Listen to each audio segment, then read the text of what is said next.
ପ୍ରଥମ ରାଜାବଳୀ 1:5 ଏହି ସମୟରେ ଆଗିତର ପୁତ୍ର ଅଦନ୍ୟ ଆପଣଙ୍କୁ ବଡ କରି କହିଲା, ମୁଁ ରାଜା ହେବି।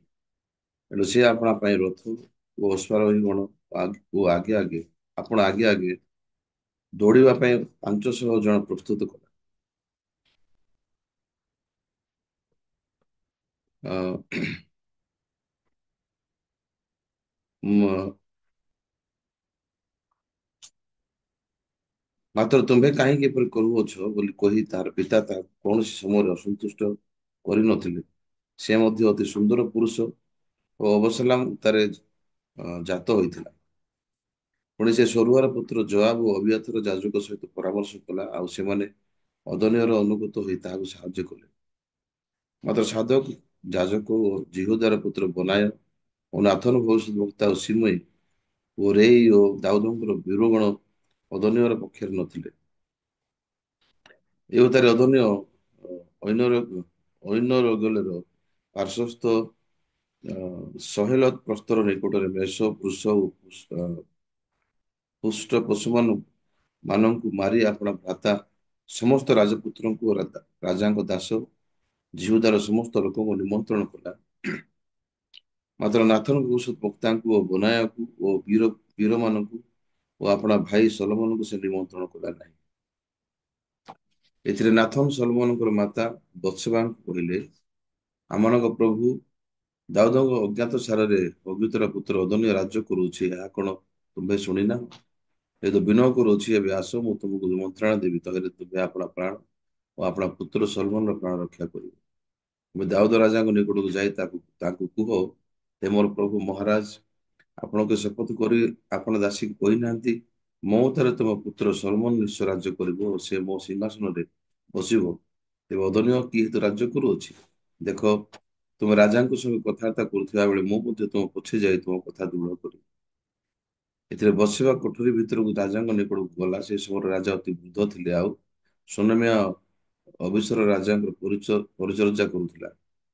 ବସିବା ନଈ ପଡ଼ି ରାଜାଙ୍କୁ ପ୍ରଣାମ କଲା। ପୁରୀରେ ରାଜା ପଚାରିଲେ, ତୁମେ କଣ ଇଚ୍ଛା କରୁଅଛ?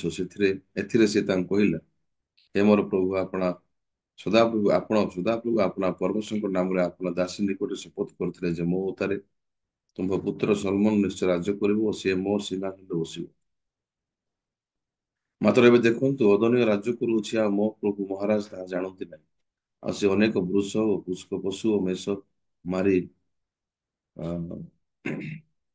ସମସ୍ତ ପୁତ୍ରଙ୍କୁ ମହାରାଜାଙ୍କୁ ସମସ୍ତ ପୁତ୍ରଙ୍କୁ ଅବିୟଥର ଯାଜକଙ୍କୁ ଓ ଜୟାବ ସେନାପତିଙ୍କୁ ନିମନ୍ତ୍ରଣ କରୁଅଛି, ମାତ୍ର ଆପଣଙ୍କ ଦାସ ସଲମନଙ୍କୁ ନିମନ୍ତ୍ରଣ କରିନାହିଁ। ପୁଣି ହେ ମୋର ପ୍ରଭୁ ମହାରାଜଙ୍କ ସିଂହାସନରେ ତାଙ୍କ ଉତ୍ତାରେ କିଏ ବସିବ? ଆଜି ପରେ ଆପଣ ସମଗ୍ର ଇସ୍ରାଏଲକୁ କହିବେ, ଏଥିପାଇଁ ସେମାନଙ୍କ ଦୃଷ୍ଟି ଆପଣଙ୍କ ଉପରେ ଅଛି। ନହେଲେ ମୋ ପ୍ରଭୁ ମହାରାଜ ଆପଣ ପିତୃ ଲୋକଙ୍କ ସହିତ ଶୟନ କଲା ଉତ୍ତାରେ ମୁଁ ଓ ମୋ ପୁତ୍ର ସଲମନ ଦୋଷୀ ଗଣିତ। ଆଉ ରାଜାଙ୍କ ସହିତ କଥାବାର୍ତ୍ତା କରୁଥିବା ସମୟରେ ଦେଖ, ନାଥନ ଭବିଷ୍ୟଦ୍ବକ୍ତା ଉପସ୍ଥିତ ହେଲେ। ତେଣୁ ସେମାନେ ତାଙ୍କୁ କହିଲେ, ଦେଖନ୍ତୁ, ଏହି ନାଥନ ଭବିଷ୍ୟଦ୍ବକ୍ତା ତହିଁରେ ସେ ରାଜାଙ୍କ ସମ୍ମୁଖକୁ ଆସି ଭୂମିଷ୍ଠ ହୋଇ ରାଜାଙ୍କୁ ପ୍ରଣାମ କଲେ। ପୁଣି ନାଥନ କହିଲେ, ହେ ମୋର ପ୍ରଭୁ ମହାରାଜ, ମୋ ଉତ୍ତାରେ ଅଦନୀୟ ରାଜ୍ୟ କରିବ ଓ ମୋ ସିଂହାସନରେ ବସିବ, ଏହା କଣ ଆପଣ କରିଅଛନ୍ତି? କାରଣ ସେ ଆଜି ଯାଇ ଅନେକ ବୃଷ ଓ ପୁଷ୍ଟ ପଶୁ ଓ ମେଷ ମାରି ରାଜପୁତ୍ର ସମସ୍ତଙ୍କୁ ସେନାପତି ମାନଙ୍କୁ ଓ ଅବିୟଥର ଯାଜକଙ୍କୁ ନିମନ୍ତ୍ରଣ କରିଅଛି। ଆଉ ଦେଖନ୍ତୁ, ସେମାନେ ତାହା ସାକ୍ଷାତରେ ଭୋଜନ ପାନ କରି କହୁଅଛନ୍ତି, ଅଦନୀୟ ରାଜା ଚିରଜୀବୀ ହୁଅନ୍ତୁ। ମାତ୍ର ଆପଣଙ୍କ ଦାସ ଯେ ମୁଁ ମତେ ଓ ସାଧକ ଯାଜକଙ୍କୁ ଓ ଜିହୁଦାର ପୁତ୍ର ବନାୟକୁ ଆପଣଙ୍କ ଦାସ ସଲମନକୁ ସେ ନିମନ୍ତ୍ରଣ କରିନାହିଁ। ଏହି କର୍ମ କି ମୋ ପ୍ରଭୁ ମହାରାଜଙ୍କ ଦ୍ଵାରା ହେଲା, ଆଉ ମୋ ପ୍ରଭୁ ମହାରାଜଙ୍କ ସିଂହାସନରେ ତାଙ୍କ ଉତ୍ତାରେ କିଏ ବସିବ, ଏହା ଆପଣ ନିଜେ ନିଜ ଦାସମାନଙ୍କୁ ଜଣାଇ ନାହାନ୍ତି। ତେବେ ଦାଉଦ ରାଜା ଉତ୍ତର କରି କହିଲେ, ବସିବାକୁ ମୋ ବୁଦ୍ଧିକି ଡାକ। ଏବଂ ସେ ରାଜାଙ୍କ ସାମୁକୁ ଆସି ରାଜାଙ୍କ ସାମୁରେ ଠିଆ ହେଲା। ଏଥିରେ ରାଜା ଶପଥ କରି କହିଲେ, ମୁଁ ଅବଶ୍ୟ ସଦାପ୍ରଭୁ ଇସ୍ରାଏଲର ପରମେଶ୍ୱରଙ୍କ ନାମରେ ଯେପରି ତୁମ ନିକଟରେ ଶପଥ କରିଅଛି ଯେ ମୋ ଉତ୍ତାରେ ତୁମ ପୁତ୍ର ସଲମନ ନିଶ୍ଚୟ ରାଜ କରିବ ଓ ମୋ ପଦରେ ମୋ ସିଂହାସନରେ ବସିବ, ସବୁ କ୍ଲେଶରୁ ମୋ ପ୍ରାଣ ମୁକ୍ତକାରୀ ସଦାପ୍ରଭୁ ଜୀବିତ ଥିବା ପ୍ରମାଣେ ମୁଁ ଅବଶ୍ୟ ଆଜି ସେପରି କରିବି।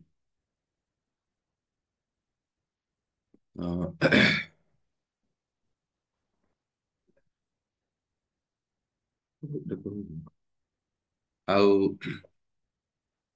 ଏଇ କାହାଣୀ ବହୁତ ଗୁରୁତ୍ୱପୂର୍ଣ୍ଣ କାହାଣୀ ଆମର ଉଁ, ଜୀବନ ପାଇଁ, ଆତ୍ମିକ ଜୀବନ ପାଇଁ। ତ ସାଧାରଣତଃ ଭାବରେ ଯଦି ଆମେ ଅ, ଏ ଜଗତରେ ବାସ କଲା ସମୟରେ ବିଭିନ୍ନ ପ୍ରକାର ଲୋକମାନଙ୍କୁ ଭେଟିଥାଉ, ଆଉ ସେଇ ଭିତରେ ଦୁଇ ଭାଗରେ ବିଭକ୍ତ ହେବା ଲୋକମାନଙ୍କୁ ଆମେ ସାମ୍ନା କରୁଛୁ। କାରଣ ଆମେ ଆତ୍ମିକ ଜଗତରେ ବାସ କରିବା ଲୋକ। ଆଉ ପରମେଶ୍ୱର ଆମମାନଙ୍କୁ ଅ, ସବୁବେଳେ ଗୋଟେ ବିଷୟ ହିଁ ଶିଖଉଛନ୍ତି ଆମକୁ, ଅ, କହୁଛନ୍ତି ବାକ୍ୟ ମାଧ୍ୟମରେ ଯେ ତୁମେ କେବଳ ସର୍ବାନ୍ତକରଣରେ ମତେ ବିଶ୍ୱାସ କର। ତ ପରମେଶ୍ୱରଙ୍କୁ ବିଶ୍ୱାସ କରିକି ଜୀବନ ଯାପନ ବିତେଇବାର ମୂଳ ମାପଦଣ୍ଡ କଣ ହେଇଥାଇପାରେ? ମୁଁ ଯେତେବେଳେ ଦେଖୁଛି ଅ, ଅନେକ ଗୁଡିଏ ଖ୍ରୀଷ୍ଟିଆନ ଲିଡର ମାନେ, ସେମାନେ ନିଜ ଆଡକୁ ପ୍ରତ୍ୟେକ କାର୍ଯ୍ୟ, ଆତ୍ମିକ କାର୍ଯ୍ୟ ଆଉ ସେବା କାର୍ଯ୍ୟ, ଆଉ ସେମାନେ ପ୍ରଭୁଙ୍କ ନିମନ୍ତେ ସମସ୍ତ ଉତ୍ତମ ହୃଦୟ ରଖିକି, ତ ସେମାନେ ସମସ୍ତ ବିଷୟର ମୂଳ ହଉଛି, ମୂଳ ହୃଦୟ ଭିତରେ ସେମାନେ ନିଜେ ସ୍ଥାପନ ହୋଇଥାନ୍ତି। ସେଥିପାଇଁ ସେମାନେ ନିଜର ଉତ୍ତମତା ଦ୍ଵାରା ପ୍ରଭୁଙ୍କୁ ସେମାନେ ସମ୍ପର୍କ ଗଢିବା ପାଇଁ ଚେଷ୍ଟା କରୁଥିଲେ। ଆଉ ନିଜର ଇମୋସନ ଦ୍ଵାରା, ନିଜର ଫିଲିଙ୍ଗସ ଦ୍ଵାରା, ଆଉ ନିଜର ଉପରେ ଗୋଟେ ଇମେଜକୁ ସେମାନେ ବନେଇଥାନ୍ତି ଯେ ଆମେ ଗୋଟେ ଲୋକ ଯିଏକି ପ୍ରଭୁଙ୍କ ପାଇଁ ନିହାତି ଆବଶ୍ୟକ କାମ କରିବା ପାଇଁ। କିନ୍ତୁ ଯେତେ ଅଧିକ ମଣିଷ ନିଜକୁ ବିଶ୍ୱାସ କରିବା ବୁନାଦିରେ ଯାହା ବି କରେ, ତାର ଶେଷ ପରିଣତି ହଉଛି ଧ୍ୱଂସ। ତାର ଶେଷ ପରିଣତି ହଉଛି ସେ ପରମେଶ୍ୱରଙ୍କୁ କେବଳ ସନ୍ତୁଷ୍ଟ କରିପାରିବ ନାହିଁ, କି ପରମେଶ୍ୱରଙ୍କ ସହିତ ଜଡିତ ଜୀବନ ଯାପନ ବି ସେ କରିପାରିବ ନାହିଁ। ତେଣୁକରି ମନୁଷ୍ୟ ଯାହା ନିଜେ ପ୍ଲାନ କରୁଛି ନିଜ ପାଇଁ, କି ଯାହା ମଧ୍ୟ ସେ ନିଜେ ରାସ୍ତା ବାଛୁଛି ନିଜ ପାଇଁ, ତାହା ଗୋଟେ ସଠିକ ରାସ୍ତା କି? ତାହା କଣ ପ୍ରକୃତିରେ ସଠିକ ରାସ୍ତାରେ ଆଶୀର୍ବାଦ ପାଇବାର ଜାଗା କି? ତ ବାହିକ ଭାବରେ ଦେଖାକୁ ଗଲେ ସେଠି ଦି ପ୍ରକାର ଲୋକମାନଙ୍କର ଛବି ଆମକୁ ସମାନ ଲାଗିଥାଏ। କିନ୍ତୁ ବିପରୀତ ଭାବରେ ଫଳାଫଳ କେ ମଧ୍ୟ ସମାନ ହେଇପାରିବ ନାହିଁ। ଯେମିତି ପୁନାଦି ବାଲି ଉପରେ ପୁନାଦିର ଘର, ଆଉ ପଥର ଉପରେ ପୁନାଦିର ଘର, ଯାକେ ମଧ୍ୟ ସମାନ ନାହିଁ। ଝଡ ବାତ୍ୟା ପବନ ବର୍ଷା ନ ଆସିଲା ଆସିଲା ପୂର୍ବ ପର୍ଯ୍ୟନ୍ତ ମଣିଷର ଦୃଷ୍ଟିରେ ଏଇ ଦୁଇଟା ଘର ସମାନ ଦେଖାଯାଇଥାଏ। କିନ୍ତୁ ଯୋଉ ମୁହୂର୍ତ୍ତରେ ଝଡ ବାତ୍ୟା ପବନ ବର୍ଷା ଆସିବ, ସେ ସମୟରେ ଦିଟା ଘର ଭିତରେ ବାଲି ଉପରେ ଯୋଉ ଘର ବନିଛି ସେଟା ଭାଙ୍ଗିଯିବ। ଆତ୍ମିକ ଜୀବନରେ ମଧ୍ୟ ସମାନ ବିଷୟ। କିଛି ବିଷୟ ନ ଘଟିଲା ପର୍ଯ୍ୟନ୍ତ ହଁ ଆମମାନେ ଦେଖା ଯାଉଛୁ, ଆମେ ବିଶ୍ୱାସର ମନୁଷ୍ୟ। ତାହେଲେ ସେ କଣ ବିଷୟ ଯାହାକି ଆମ ଜୀବନରେ ଘଟିଗଲେ ଆମକୁ ପ୍ରଭୁଙ୍କ ଆଡକୁ ଅଭିଯୋଗ ଆସୁଛି, ଆମକୁ ମଣ୍ଡଳୀର ସ୍ୱରକୁ ଶୁଣିବା ପାଇଁ ଇଚ୍ଛା ଲାଗୁନାହିଁ, କି ଆମମାନଙ୍କୁ ପରମେଶ୍ୱରଙ୍କ ସ୍ୱର ଅନୁସାରେ ବଞ୍ଚିବା ପାଇଁ ଆମର କୌଣସି ହୃଦୟ ଆସୁନାହିଁ। ଯେମିତି ଗତ ଦିନ ମାନଙ୍କରେ ମଧ୍ୟ ଆମେ ଶୁଣୁଥିଲୁ ଯେ ମାର୍ଥା ମରିୟମର ହୃଦୟ ଭିତରେ ସେମାନେ ଯୀଶୁକୁ ବିଶ୍ୱାସ କରୁଥିଲେ ସତ, ଯୀଶୁକୁ ସେମାନେ ଭଲ ପାଉଥିଲେ ସତ, କିନ୍ତୁ ସେଇଠୁ ଗୋଟେ ସୀମା ପର୍ଯ୍ୟନ୍ତ ସେମାନେ ପହଞ୍ଚିଲେ ତାଙ୍କର ବିଶ୍ୱାସ, ଯୋଉ ସମୟରେ ତାଙ୍କର ସମସ୍ତ ଦୃଷ୍ଟିରେ, ତାଙ୍କ ଦୃଷ୍ଟିରେ ପ୍ରତ୍ୟେକ ଆଶା ଭାଙ୍ଗିଗଲା। ହଁ ଯୀଶୁ ଆଉ ଆସିଲେ ନାହିଁ, ଆଉ ଯୀଶୁଙ୍କର ଆଉ ଆଗମନ ହଉନାହିଁ, ଆମର ଭାଇ ମରିଗଲା ବୋଲି କନଫର୍ମ ହେଲେ। ଲାଜାର ମରିବା ସହିତ ଏବେ ତାଙ୍କ ହୃଦୟରେ ଯୀଶୁ ଖ୍ରୀଷ୍ଟ ମଧ୍ୟ ଆଉ ସେ ବିଶ୍ୱାସ ଭାବରେ ଦେଖା ଯାଉନାହାନ୍ତି। ତାଙ୍କର ବିଶ୍ୱାସ, ତାଙ୍କର ଯୀଶୁଙ୍କ ଆଡକୁ ଭରସା ବର୍ତ୍ତମାନ ଅଭିଯୋଗରେ ପରିଣତ ହେଲା, କ୍ରୋଧରେ ପରିଣତ ହେଲା। ତ ଯେତେବେଳେ ଆମେ ଆମର ଲାଇଫରେ ମଧ୍ୟ ଯେତେ ବଞ୍ଚୁଛୁ, କିଛି ନ ଘଟିଲା ପର୍ଯ୍ୟନ୍ତ ଆମକୁ ଲାଗୁଛି ହଁ ଆମେ ବିଶ୍ୱାସରେ ବଞ୍ଚୁଛୁ। ତ ମୋର ଜୀବନରେ ମଧ୍ୟ ଅଧିକାଂଶ ସମୟରେ ମୁଁ ଏହି ପ୍ରକାର ସ୍ଥିତିରେ ବଞ୍ଚୁଥିଲି ଯେ ମୋର ଚେତା ହଉଛି ମୋ ପାଇଁ ବେଶୀ ଗୁରୁତ୍ୱପୂର୍ଣ୍ଣ, ଯେ ମୋର ଫିଲିଙ୍ଗସ ହଉଛି ମୋ ପାଇଁ ବେଶୀ ଇମ୍ପୋର୍ଟାଣ୍ଟ। ତ ପରମେଶ୍ୱରଙ୍କର ପରମେଶ୍ୱର କଣ କହୁଛନ୍ତି ମତେ ତାହା ଇମ୍ପୋର୍ଟାଣ୍ଟ ନାହିଁ। ହଁ ଅବଭିୟସଲି ପ୍ରଭୁଙ୍କ ଦାସଙ୍କ ମୁଖରୁ ପରମେଶ୍ୱର ସଦାବେଳେ କଥା ହଉଛନ୍ତି ମୋ ସହିତ। କିନ୍ତୁ ସେ ଭିତରେ ଅନେକ ଗୁଟେ ବିଷୟ ଗୁଡାକ ମୁଁ ଗ୍ରହଣ କରିବା ପାଇଁ ସକ୍ଷମ ହେଇପାରୁନଥିଲି। ଯାହା ମତେ ଭଲ ଲାଗୁଥିଲା ତାହା କେବଳ ମୁଁ ଗ୍ରହଣ କରିବା ପାଇଁ ଇଚ୍ଛା ଲାଗୁଥିଲା। କିନ୍ତୁ ଯାହା ମୋ ପକ୍ଷରେ ଭଲ ଲାଗୁନଥିଲା ତାହା ସେ ବିଷୟ ଗୁଡାକ ମୁଁ କେବଳ ହୃଦୟରେ ଗ୍ରହଣ କରିବା ପାଇଁ ମତେ ଜମା ଆଦୌ ଇଚ୍ଛା ଲାଗୁନଥିଲା। ତାହେଲେ ମୁଁ ଯାହା ମତେ ଯାହା ଠିକ ଦେଖାଯାଉଛି କି ମତେ ଯାହା ଭଲ ଲାଗୁଛି ସେଇଟା ପ୍ରକୃତରେ ଗୁରୁତ୍ୱପୂର୍ଣ୍ଣ ହେବା ଆବଶ୍ୟକ ଗୋଟେ ମୋର ଜୀବନରେ। ନା ମତେ ଯାହା ଭୁଲ ଲାଗୁଛି କି ମତେ ଯାହା ଠିକ ଲାଗୁନାହିଁ କି ଯାହା ମତେ ପସନ୍ଦ ନାହିଁ କିନ୍ତୁ ପରମେଶ୍ୱର ଯଦି ମତେ କହୁଛନ୍ତି ତାହେଲେ ମୁଁ କଣ ସକ୍ଷମ କି ମୋର ଆତ୍ମିକ ଜୀବନରେ ମୁଁ ପ୍ରକୃତିରେ କୋଉ ସ୍ଥିତିରେ ବଞ୍ଚୁଛି। ମୁଁ ଗୋଟେ ଲୋକ ଯିଏକି ନିଜର ଉତ୍ତମ ଚିନ୍ତା ଉତ୍ତମ ଦୃଷ୍ଟି ଉତ୍ତମ ମତକୁ ପରିତ୍ୟାଗ କରିକି ଯାହା ମୋ ପାଇଁ ଠିକ ଦେଖାଯାଉ ନାହିଁ ଯଦି ଈଶ୍ୱରଙ୍କର ସ୍ୱର ଏଇଟା ଯଦି ମଣ୍ଡଳୀର ସ୍ୱର ତାହେଲେ ସେଇ ବିଷୟକୁ ମୁଁ ହୃଦୟ ଭିତରେ ଗ୍ରହଣ କରିକି ଆଗକୁ ବଢିବା ପାଇଁ ମୁଁ ସକ୍ଷମ କି। ତ ବାଇବଲରେ ଯଦି ଆମେ ଦେଖିବା ତାହେଲେ ସେଠି ମଣ୍ଡଳୀ ଗୁଡାକ ପରମେଶ୍ୱର ସ୍ଥାପନ କରୁଛି। ତ ଯେତେବେଳେ ମଣ୍ଡଳୀ ଗୁଡାକ ସ୍ଥାପନ ପ୍ରଭୁଙ୍କ ଦ୍ଵାରା ହେଇଛି ସେଠି ଅନେକ ଗୁଡେ ଲୋକମାନେ ଲିଡର ମାନେ ବନେଗା ଲିଡର ମାନେ ସେମାନେ ତାଙ୍କ ଜୀବନରେ ସେବା କାମ କରୁଛନ୍ତି ସେମାନେ ପ୍ରଚାର କରୁଛନ୍ତି କିନ୍ତୁ ତାଙ୍କର ଜୀବନ ସରିଗଲା ପରେ ଜଗତରେ ଯୋଉ ମଣ୍ଡଳୀକୁ ସେମାନେ ପଢେଇକି ନଉଥିଲେ ଯୋଉ ମଣ୍ଡଳୀ ଭିତରେ ସେମାନେ ଆତ୍ମିକ ଭାବରେ ବଞ୍ଚୁଥିଲେ ଆତ୍ମିକ ଭାବରେ ପଢେଇକି ନଉଥିଲେ ତାଙ୍କର ମଣ୍ଡଳୀର ଲୋକମାନଙ୍କୁ ପରବର୍ତ୍ତୀ ସମୟରେ ବହୁ ଦୁଃଖର ସହକାରେ ମଣ୍ଡଳୀ ମିଶ୍ରିତ ହେଇଯାଉଛି। ମଣ୍ଡଳୀ ଭିତରେ ଆତ୍ମା ଓ ଶରୀରର ମିଶ୍ରିତ ଜୀବନ ଯେତେବେଳେ ଆସୁଛି ସେ ସମୟରେ ପ୍ରତ୍ୟେକ ବିଷୟ ବିପରୀତ ହେଇଯାଉଛି। ତ ଯଦି ଆମେ ମାର୍ଟିନ ଲୁଥରକୁ ଦେଖିବା ଡିଏଲ ମୋଡିକୁ ଦେଖିବା ହଡସନ ଟେଲରକୁ ଦେଖିବା କିଙ୍ଗ ଜେମ୍ସକୁ ଦେଖିବା ଚାର୍ଲସ ବର୍ଜନକୁ ଦେଖିବା ସ୍ୱତନ୍ତ୍ର ଭାବରେ ଏ ସମସ୍ତ ଲୋକମାନେ ହଉଛନ୍ତି ଗୋଟେ born again ଖ୍ରୀଷ୍ଟିଆନ। କିନ୍ତୁ ଯେତେବେଳେ ମାର୍ଟିନ ଲୁଥର ସୁଷମାଚାର ପ୍ରଚାର କଲେ ଅନେକ ଲୋକ ବିରୋଧ କଲେ ମାର୍ଟିନ ଲୁଥର ଅନେକ ବେଳେ ଅନେକ ଗୁଡେ ମଣ୍ଡଳୀ ଗୁଡାକ ମଧ୍ୟ ମାର୍ଟିନ ଲୁଥର ପ୍ରଚାରକୁ ସେମାନେ ବହୁତ ଘୃଣା କଲେ। ଆପଣ ଯୀଶୁଙ୍କର ପୁନରୁତ୍ଥାନ ହେଲା ପରେ ଯୀଶୁ ଖ୍ରୀଷ୍ଟ ଯେଉଁ ସମୟରେ ସ୍ୱର୍ଗାରୋହଣ କଲେ ତ ଏ 12 ଜଣ ଶିଷ୍ୟ ମାନଙ୍କ ଭିତରେ ଗୋଟେ ମରିଗଲା ଆଉ ସେଇଠି ଆଉ ଜଣେ ଥିଲେ କିଏ ସାଧୁ ପାଉଲ। ତ ସାଧୁ ପାଉଲ ମଧ୍ୟ ଗୋଟେ ସ୍ଵତନ୍ତ୍ର ଲୋକ ଥିଲେ।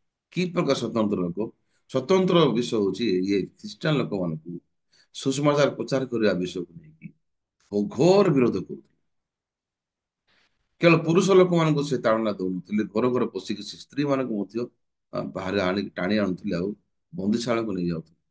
ଆଉ ତାଙ୍କ ଦେହରେ ବହୁତ କ୍ରୋଧରେ ପରିପୂର୍ଣ୍ଣ ଥିଲା କଣ ଯେ କେମିତି ଗୋଟେ ଅନ୍ଧବିଶ୍ୱାସକୁ ଏମାନେ ସମାଜରେ ସ୍ପ୍ରେଡ କରୁଛନ୍ତି ଯେ ଗୋଟେ ବ୍ୟକ୍ତି ମରିକି ସେ ଆଉଥରେ କେମିତି ଉଠିପାରେ ଏଟା କେବେ ସମ୍ଭବ ନାହିଁ। ତ ଯୋଉ ଲୋକମାନଙ୍କ ସହିତ ମିଶିକି ସେ ତାଳନା କରୁଥିଲେ ବର୍ତ୍ତମାନ ଯୀଶୁଙ୍କର ଅନୁଗ୍ରହକୁ ପାଇଲା ପରେ ଦୟା ପାଇଲା ପରେ ପରିତ୍ରାଣ ପାଇଲା ପରେ ଯେତେବେଳେ ଯୀଶୁଙ୍କର ସୁଷମାଚାରକୁ ପ୍ରଚାର କରିବା ପାଇଁ ଆରମ୍ଭ କଲେ ସେ ପାଉଲଙ୍କୁ ବର୍ତ୍ତମାନ ସିଧାସଳଖ ତାଡନା ଆସିଲା। ଅନେକ ଲୋକମାନେ ପାଉଲଙ୍କୁ ତାଳନା କରିବା ପାଇଁ ଆରମ୍ଭ ତ ଯଦି ଏ ବିଷୟ ଦେଖିବା ତାହେଲେ ମାର୍ଟିନ ଲୁଥରକୁ ମଧ୍ୟ ବିରୋଧ କରିଥିବେ ଡିଏଲ ମୋଡିକୁ ମଧ୍ୟ ବିରୋଧ କଲେ ଜନ୍ ୱେସ୍ଲେକୁ ମଧ୍ୟ ବିରୋଧ କଲେ କାରଣ ବାଇବଲରେ ଲେଖା ହେଇଛି କଣ ଗତକାଲି ଏ ବାକ୍ୟକୁ ମୁଁ ପଢୁଥିଲି ଲେଭି ପୁସ୍ତକ ଟିକେ ଖୋଲିବା ଲେବୀୟ ପୁସ୍ତକ ଗୋଟେ ବାକ୍ୟ ଦେଖିବା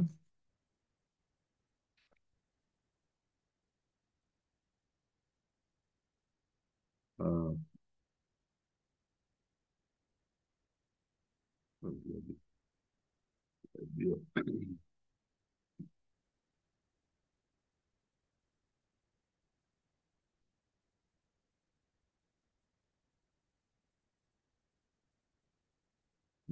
ଟିକେ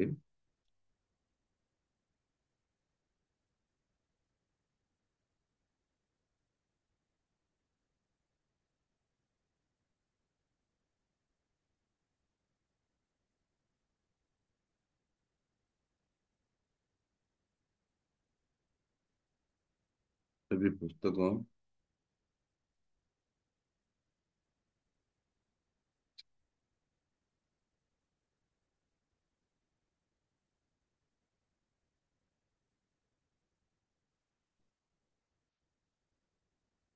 20 ପର୍ବ ଲେବୀ ପୁସ୍ତକ 20 ପର୍ବ ଖୋଲିବା ଆଉ ଆମେ 26 ପଦ ଦେଖିବା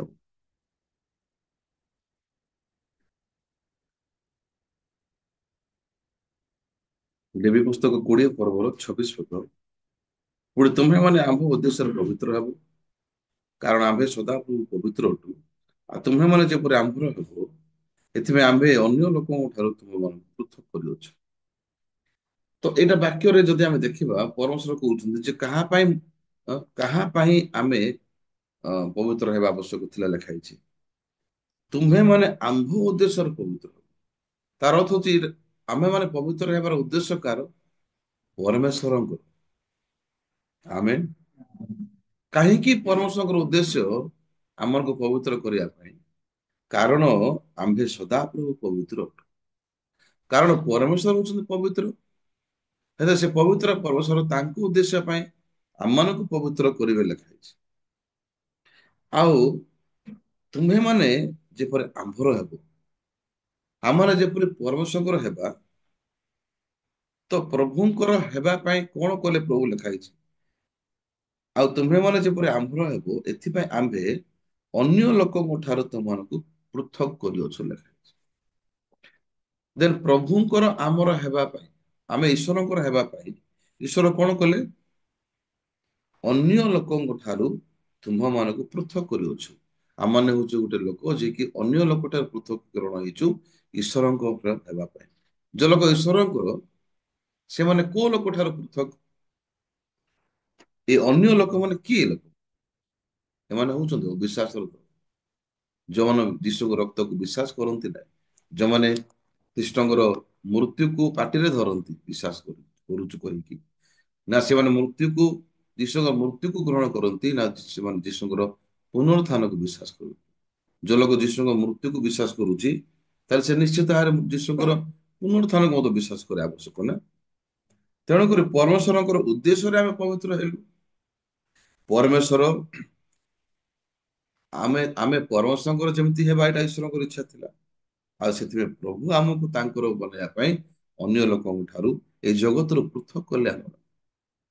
ସେଥିପାଇଁ ଜଗତର ଷ୍ଟାଣ୍ଡାର୍ଡ ଦ୍ୱାରା, ଜଗତର ମାପଦଣ୍ଡ, ଜଗତର ପ୍ରଥା ଦ୍ୱାରା ଆମ ଜୀବନ ଯାପନ କେ ମଧ୍ୟ ହେଇପାରିବ ନାହିଁ। କିନ୍ତୁ ଅଧିକାଂଶ ସମୟରେ ଆମର ଶରୀର ଦ୍ୱାରା ବାହାରୁଥିବା ବିଷୟ ଗୁଡାକ ଆମକୁ ବାଧା ଦେଲା ପରେ ଦେଖାଯାଉଛି, କିନ୍ତୁ ପ୍ରକୃତ ବିଷୟ ହଉଛି କଣ? ଆମେ ଅଲରେଡି ପ୍ରଭୁଙ୍କର ହେଇସାରିଛୁ। ହେଲେ ପ୍ରଭୁ ଆମକୁ ତାଙ୍କର ଉଦ୍ଦେଶ୍ୟରେ ପବିତ୍ର କରିସାରିଛନ୍ତି, ଆଉ ମଣ୍ଡଳୀରେ ସ୍ଥାପନ କରିଛନ୍ତି। ସେଥିପାଇଁ ବାଇବଲରେ ଯଦି ଆମେ ଦେଖିବା, ତାହେଲେ ଶାରୀରିକ ଜୀବନ କେବେ ଈଶ୍ୱରଙ୍କର ସପକ୍ଷରେ କେବେ ବି ହେଇପାରିବନି, ଛିଡା ହେଇପାରିବନି। ହେଲେ ଶାରୀରିକ ଭାବ ଈଶ୍ୱର ବିରୁଦ୍ଧରେ ଶତ୍ରୁତା ଲେଖା ହେଇଛି ବାଇବଲ। ତେଣୁକରି ମଣ୍ଡଳୀରେ ସବୁଠାରୁ ଅଧିକ ଗୁରୁତ୍ୱପୂର୍ଣ୍ଣ ଜୀବନ ବିତେଇବାର ସମୟ କଣ? ମଣ୍ଡଳୀର ଜୀବନରେ ବା ଆତ୍ମିକ ଜୀବନକୁ ବଞ୍ଚିବା ସମୟରେ ସବୁଠାରୁ ଅଧିକ ଗୁରୁତ୍ୱପୂର୍ଣ୍ଣ ଅଂଶ ହଉଛି ଆମର ଶରୀରର ବିଚାର, ଆଉ ପରମେଶ୍ୱରଙ୍କର ଆତ୍ମା ଆମ ଭିତରେ ଯୋଉଟା ପରମେଶ୍ୱର ଦେଇଛନ୍ତି, ଏ ଶରୀର ଆରେ ଆତ୍ମାର ବିଚ୍ଛେଦ ବା ଡିଭିଜନ ବା ଡିଷ୍ଟିଂସନ ବା ପ୍ରଭେଦର ଜୀବନ ହଉଛି ବହୁତ ଗୁରୁତ୍ୱପୂର୍ଣ୍ଣ ବିଷୟ। କାରଣ ପବିତ୍ର ଆତ୍ମା ଯାହା ସାକ୍ଷ୍ୟ ଦେଇଥାନ୍ତି ଆମ, ତାହା କେ ମଧ୍ୟ ଶରୀରର ଗ୍ରହଣ ଯୋଗ୍ୟ ନୁହେଁ। ଆତ୍ମା ଯାହା ମଧ୍ୟ ଆମମାନଙ୍କୁ ଗଞ୍ଜଣା କରୁଛି, ଆତ୍ମା ଯାହା ମଧ୍ୟ ଆମମାନଙ୍କ ଆଡକୁ ସେ କହୁଛନ୍ତି, ତାହା କେବେ ମଧ୍ୟ ଶରୀରର ଗ୍ରହଣ ଯୋଗ୍ୟ ନାହିଁ। ଯଦିଓ ଆଜି ଅନେକ ଲୋକମାନେ ଯନ୍ତ୍ରଣା ଭାବ କରୁଛନ୍ତି। ଗତକାଲି ମଧ୍ୟ ବୁଧବାର ଗିର୍ଜାରେ ମୁଁ ଗୋଟେ ବାକ୍ୟକୁ ଦେଖେଇଲି, ତୃତୀୟ ପିତରର ବାକ୍ୟ, ଲୋଟ ବିଷୟରେ ନା। ସେ ଧାର୍ମିକ ଲୋଟ, କିନ୍ତୁ ସେ ସଦମ ଗମରାରେ ଅଧାର୍ମିକ ଲୋକମାନଙ୍କର ଅ, ଦେଖିକି, ଜୀବନ ଦେଖିକି ସେ ଆପଣା ପ୍ରାଣରେ ଆତ୍ମିକ ଯନ୍ତ୍ରଣା ଭୋଗ କରୁଥିଲେ ଲେଖା ଅଛି। କଣ ଏଇଟା? ଯଦିଓ ଚର୍ଚ୍ଚ ମଣ୍ଡଳୀ ଭିତରେ ସେଠି ଶାରୀରିକ ବିଷୟ ଗୁଡାକ ଭର୍ତ୍ତି ହେଇକି ଯଦି ଅଛି, ତାହେଲେ କିଏ ସେ ଲୋକ ଯିଏକି ସେ ବିଷୟକୁ ଯୁଦ୍ଧ କରିବ? ତ ଯେତେବେଳେ ପରମେଶ୍ୱରଙ୍କର ବାକ୍ୟକୁ ଯଦି ଆମେ ନେଇକି ବଞ୍ଚୁଛୁ, ଦେନ୍ ପରମେଶ୍ୱରଙ୍କ ବାକ୍ୟର ଖଡଗ ଦ୍ୱାରା ଆମମାନେ ଶରୀରର ପ୍ରତ୍ୟେକ ବିଷୟକୁ ଆମମାନେ ଯୁଦ୍ଧ କରିବା, ଆମମାନେ ଆଉ ସେ ବିଷୟକୁ ଆମମାନେ ହତ୍ୟା କରିବା। କିନ୍ତୁ ବିପରୀତ ଭାବରେ ଯଦି ଆମମାନେ ଶରୀରର ଯଦି ଆମେ ଦାସ ହେଇଯାଉଛୁ, ତାହେଲେ ଆମମାନେ ଶାରୀରିକ ଭାବରେ ବଞ୍ଚିବା ପାଇଁ କେବେ ମଧ୍ୟ ଆମମାନଙ୍କୁ ଦୋଷୀ ଲାଗିବ ନାହିଁ। ସେଥିରେ ଯେମିତି ଲେଖା ହେଇଛି ବାଇବଲରେ କଣ ବୋଲି, ଯେ ଶାରୀରିକ ଭାବ ହଉଛି ଈଶ୍ୱର ବିରୁଦ୍ଧରେ ଶତ୍ରୁତା। ଯୋଉମାନେ ଶରୀର ବଶରେ ଅଛନ୍ତି, ସେମାନେ କେବେ ମଧ୍ୟ ପ୍ରଭୁଙ୍କୁ ସନ୍ତୁଷ୍ଟ କରିପାରିବେ ନାହିଁ। ସେଥିପାଇଁ ଆଜି ପ୍ରଥମ ରାଜା ଭଳି ଏକ ପ୍ରଭୁର ଯୋଉ ବାକ୍ୟକୁ ଆଜି ପଢିଛୁ, ଦେନ୍ ଏଇ ଜାଗାରେ ଅଦନୀୟ ଇଏ କଣ ତାର ଭିତରେ ମନ୍ତ୍ରଣା କରୁଛି? ଯଦି ଆମେ 6 ପଦ 5 ପଦରେ ଦେଖିବା, ଏହି ସମୟରେ ହାଗିତର ପୁତ୍ର ଅଦନୀୟ ଆପଣଙ୍କୁ ବଡ କରି କହୁଛି। ଅଦନୀୟ ହଉଛି ଗୋଟେ ଯିଏ କି ଲୋକ, ଇଏ ପ୍ଲାନ କରୁଛି। କଣ ବୋଲି ପ୍ଲାନ କରୁଛି? ମୁଁ ରାଜା ହେବି ବୋଲି କହିକି ସେ ଯୋଜନା ଭାବୁଛି। ମାନେ ହଁ, ଅବଭିୟସଲି ପ୍ରତ୍ୟେକ ଲୋକମାନଙ୍କ ପାଖରେ ଏଇ ପ୍ରକାର ଇଚ୍ଛା ଥାଏ। ମୋ ପାଖରେ ମଧ୍ୟ ଇଚ୍ଛା ଥିଲା ଯେ ମୁଁ ଟିକେ ବଡ ଲୋକ ହେବି, ମୁଁ ଟିକେ ଧନୀ ଲୋକ ହେବି, ଆଉ ଯେମିତି ମୁଁ ଅନ୍ୟମାନଙ୍କ ଠାରୁ ମୁଁ ଟିକେ ଅଧିକ ଉଚ୍ଚତର ଜୀବନ ପାଇବି। ତ ଏଇ ପ୍ରକାର ବିଭିନ୍ନ ପ୍ରକାର ଅଭିଳାଷ ଯାହାକି ଅଛି ମନୁଷ୍ୟର ସାଧାରଣ ଭାବରେ ଥାଏ।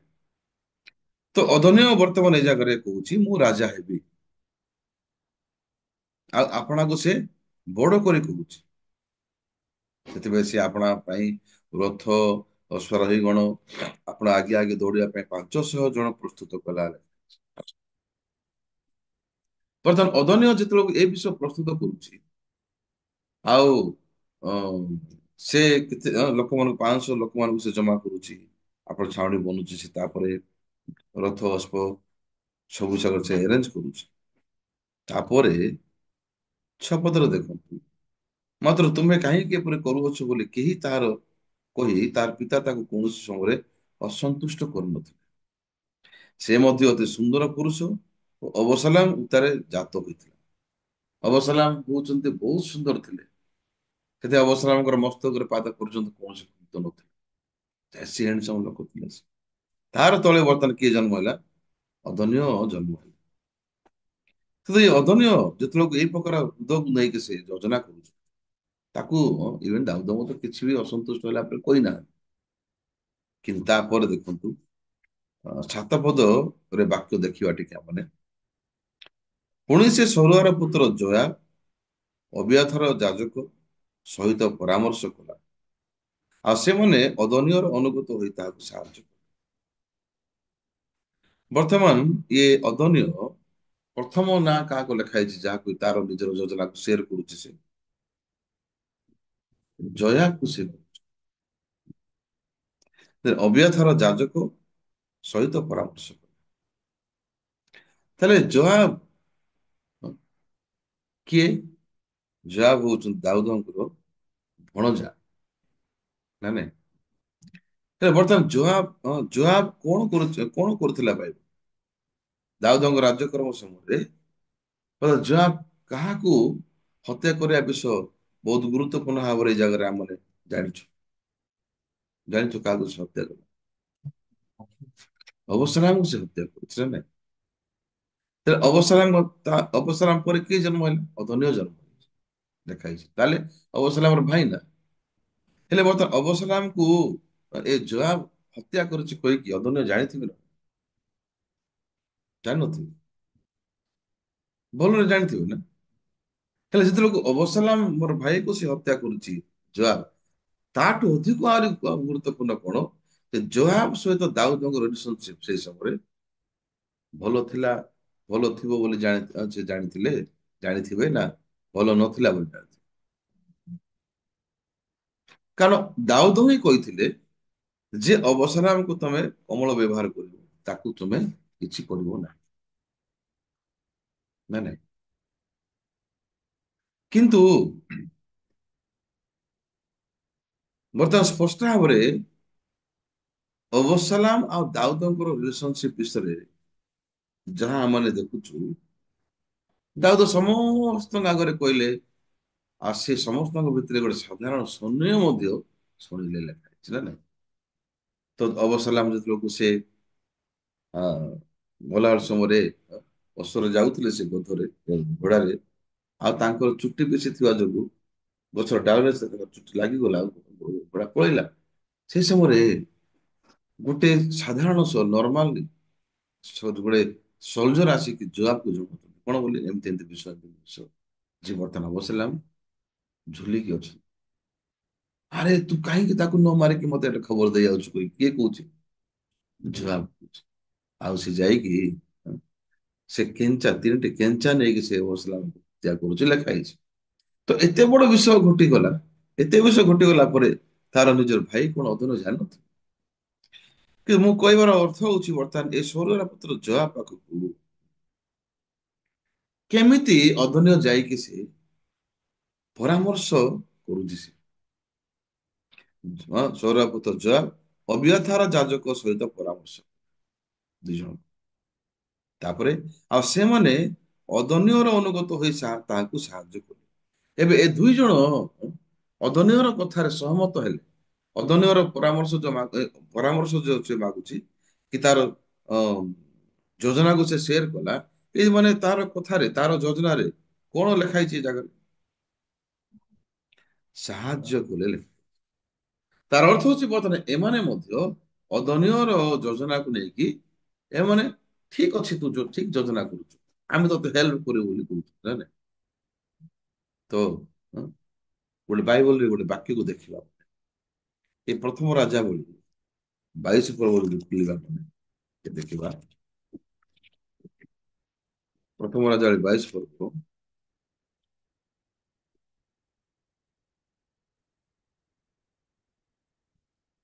ଏଠି ମଧ୍ୟ ଗୋଟେ ରାଜାଙ୍କ ବିଷୟରେ ଲେଖା ହେଇଛି, ତାଙ୍କ ନାଁ ହଉଛି ଆହାବ ରାଜା। ଅ,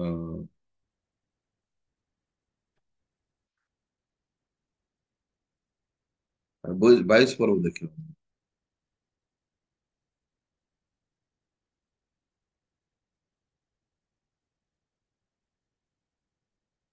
ଏ, ଅ,